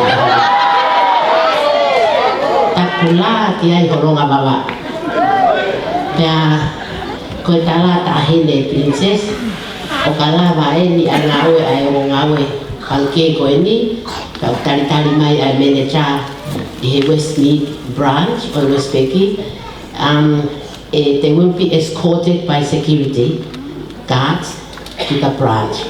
Whakahau ki ai, e ukai ke whanala ki ho kāinga.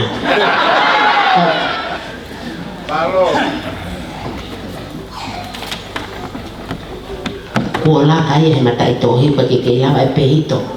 O la we paanga.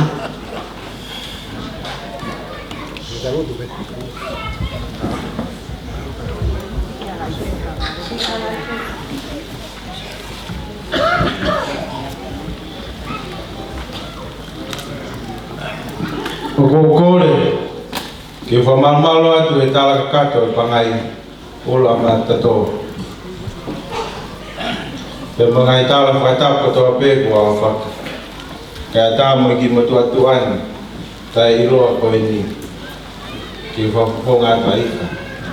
Ian whakahaupa e rea whamalo, e kātoanga e kini. O tau tamua whamalo katoa pēki e tui e langi. E tau whaia e mālari o e aho koe ni, hono māwha mawhi. E na i kai, tau me i kuna e kātoanga e kini, ka wane tai kone kau mai. O ko mau o hoi a apa mo maluia, ke whawhunga ia to e kāinga, mo whanau kama katoa pē, o esi o Queen Charlotte, mo i wao hea. Ha whakamalo tua ke whaitu una, tahine Princess Charlotte, mawhine o pilo lewe tuita. Mo eiki no pere tuita, kai pehe kia Princess Angelica, la tufu i peka, halai walu mata aha. I o mo wawhei tau lalo, ka mo mea mai o whakakoloa, ai kātoa atua mo masiwa koe. Ko hoko mo mea mai tahine Princess, ke ake ai ai manatu ai kāinga, ke laa ko unga whanua.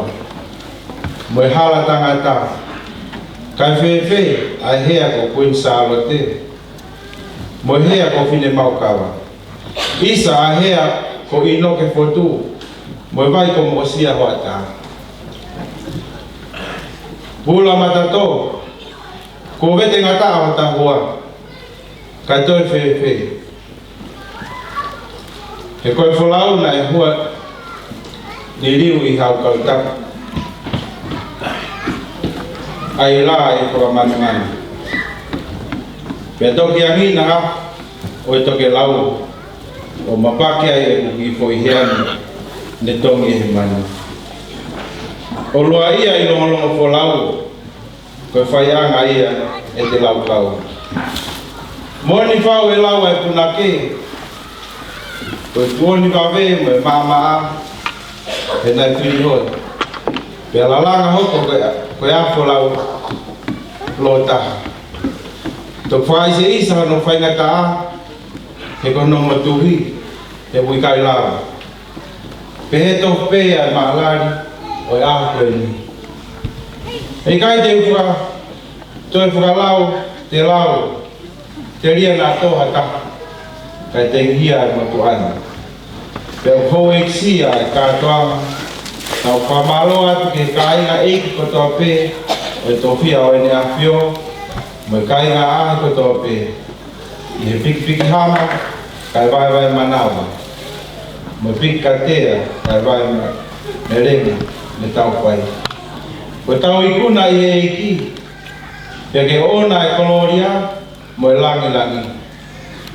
O kou whia whakaosia ka e tuku pua, ni whai me haua riko uvea, I he whakako riko o nea. Mo whoki atu pē, o tō ai whakalanga, ai kakalani. Ko ui ka iha mau toi riu mai, tuke mau ilo ai peitu una iai, sa lote, pui kawa moa, koe wāhea. Pē tō pē ai whakawhi ko, whakawhi whakaosi na e whahe, eiko si sukala I siki ne kaua ko. Ko mea pē te ilo ai ki mau tolu, ko kaua ko, ke mau whiofa atu. Patawange ka inga, esi o salo te tau hoko ko ngai foi hea. O alaha, pia manomi, pia feitu upe, o tau iai. Te riu mai ai kāhine prinsesi, e ne mea e, ko ta mai ki kau tolu me vau hea. Lebereva malaka, a tau atu.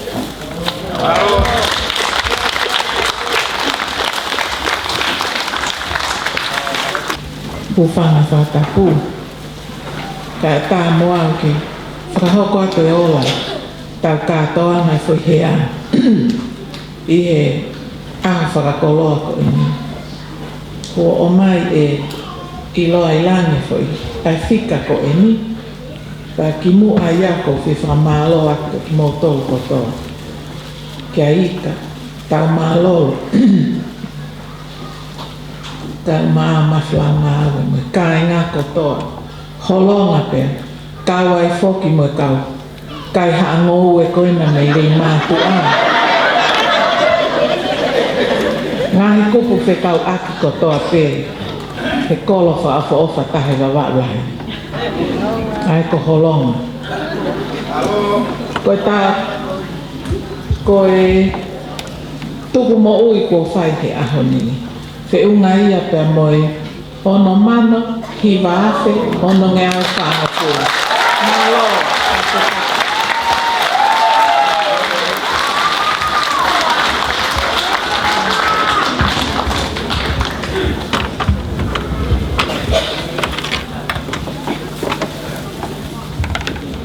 Malo, Malo, 69,640 raised today for Holonga Development Projects.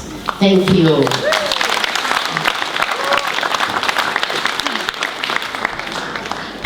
Tahine, whakalangi-langi.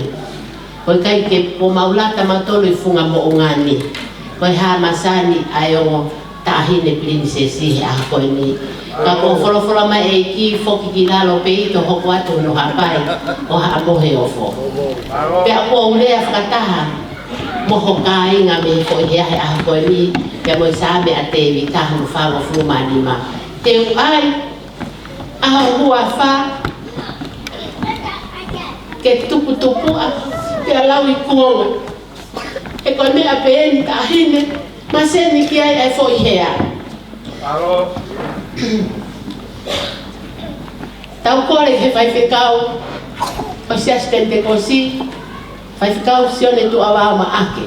Koe whae tangata eni a tau tai kefu, ko wala pi manawa he ki ai a makoa pe moi All Blacks. Kaneo ngoia, eke yon pe All Blacks me World Cup from Great Britain in September. I tell you. Kore ki a whai whekau, sione tu awa ma ake, ke whai ha tau lot whawheta. And princess, tu au whai. Alo, Beito. Kore be tahine princess ki ufo malmalo tu nga hi whatapu ka tope. Siya whaki ka whai tau lotu whamas. E tamai mafi ko koe e tamai ta ingata. Ko koe e tamai ofa. Tamai ko ofa o kai malawa ki whamawai a whainga me te ki mautolu ko kakai.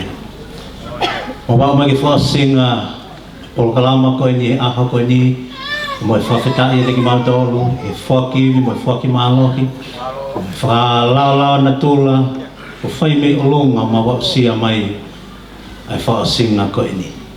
Tamai ko maulotu ia tamai ai whamanu ia mo e tāpua ke awhiona eiki ke taine princessi pule i hoa ko ni ka pehe ki he princessi Angelica ka pehe foki a tuita mo hou eiki i he lawa whakakakato e whatongia ko ni ke nau mea mai ke mau kau whakataha ka mo sikai ngā i he fo i hea ka esio sala te ka regresio tau eiki o whau tu ko mai pa mo e whiohi ho lau maria mawani o ni no fo maua ho mo alo o fa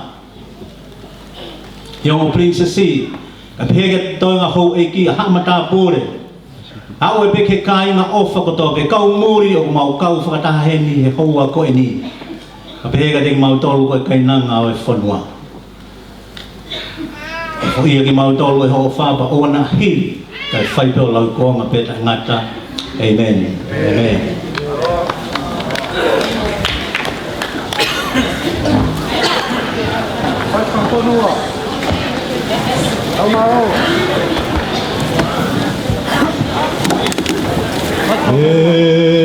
O tua whawheka Te koho mau e kohe O koe koe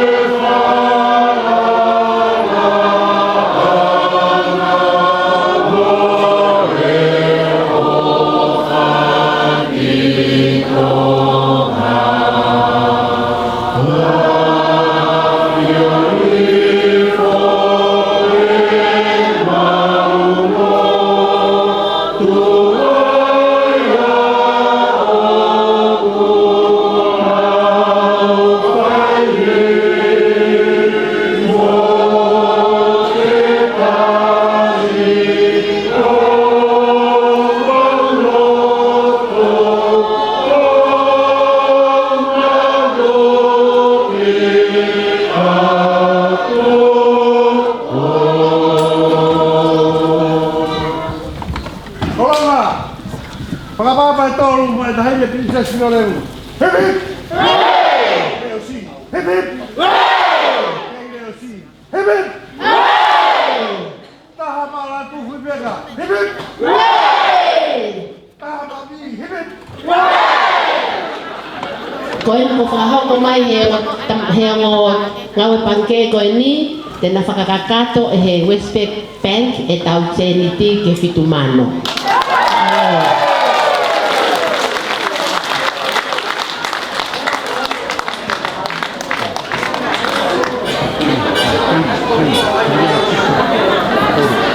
Koe tau lotu a pongi-pongi. Lali! Lali!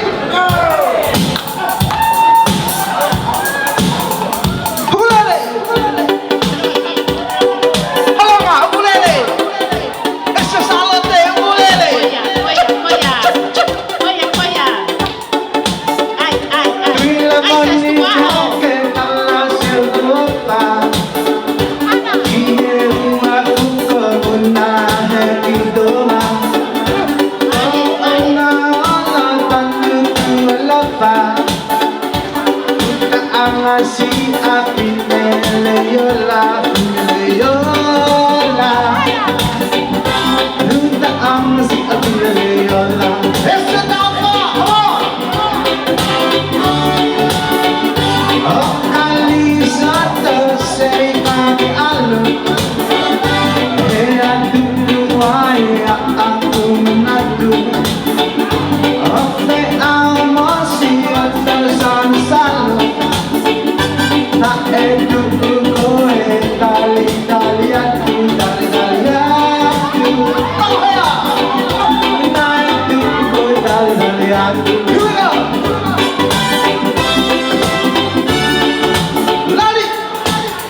She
Himatu amalya tapaupe Kawikabihan belau mape Atana wakutali mehe Wahai pui atukwa salte Nakataw ay ako nakaya Hoki ibahe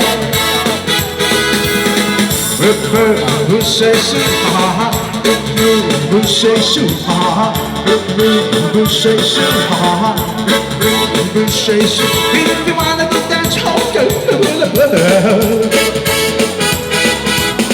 Ho fa poki onunga Imano fitu balu fili ha hoa Buta tata waka tukua noa Kau mola, kau mola Kau fina bui, ai mu ai pau Mantong na, kau na malo Hingga ketok bebeka Kung hapu ako, ketok ko palunga Natawal fa kalakaan mo iholea Hau wakit peheka, ketok bebeka mo siya Matu amali, tapang kite Kuy kabihan mo na mape Atana, kudali mehe Kahal tuya, lakya kasate Nakatok ay ako nakay ako ibahe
Kona ia tahana na ne mau e mobile la mihine hina ai tahine ngai panke koe o kata ka mo mo si o mai ai ko ne mobile la ni ne hina ko la ni me store ai loto ai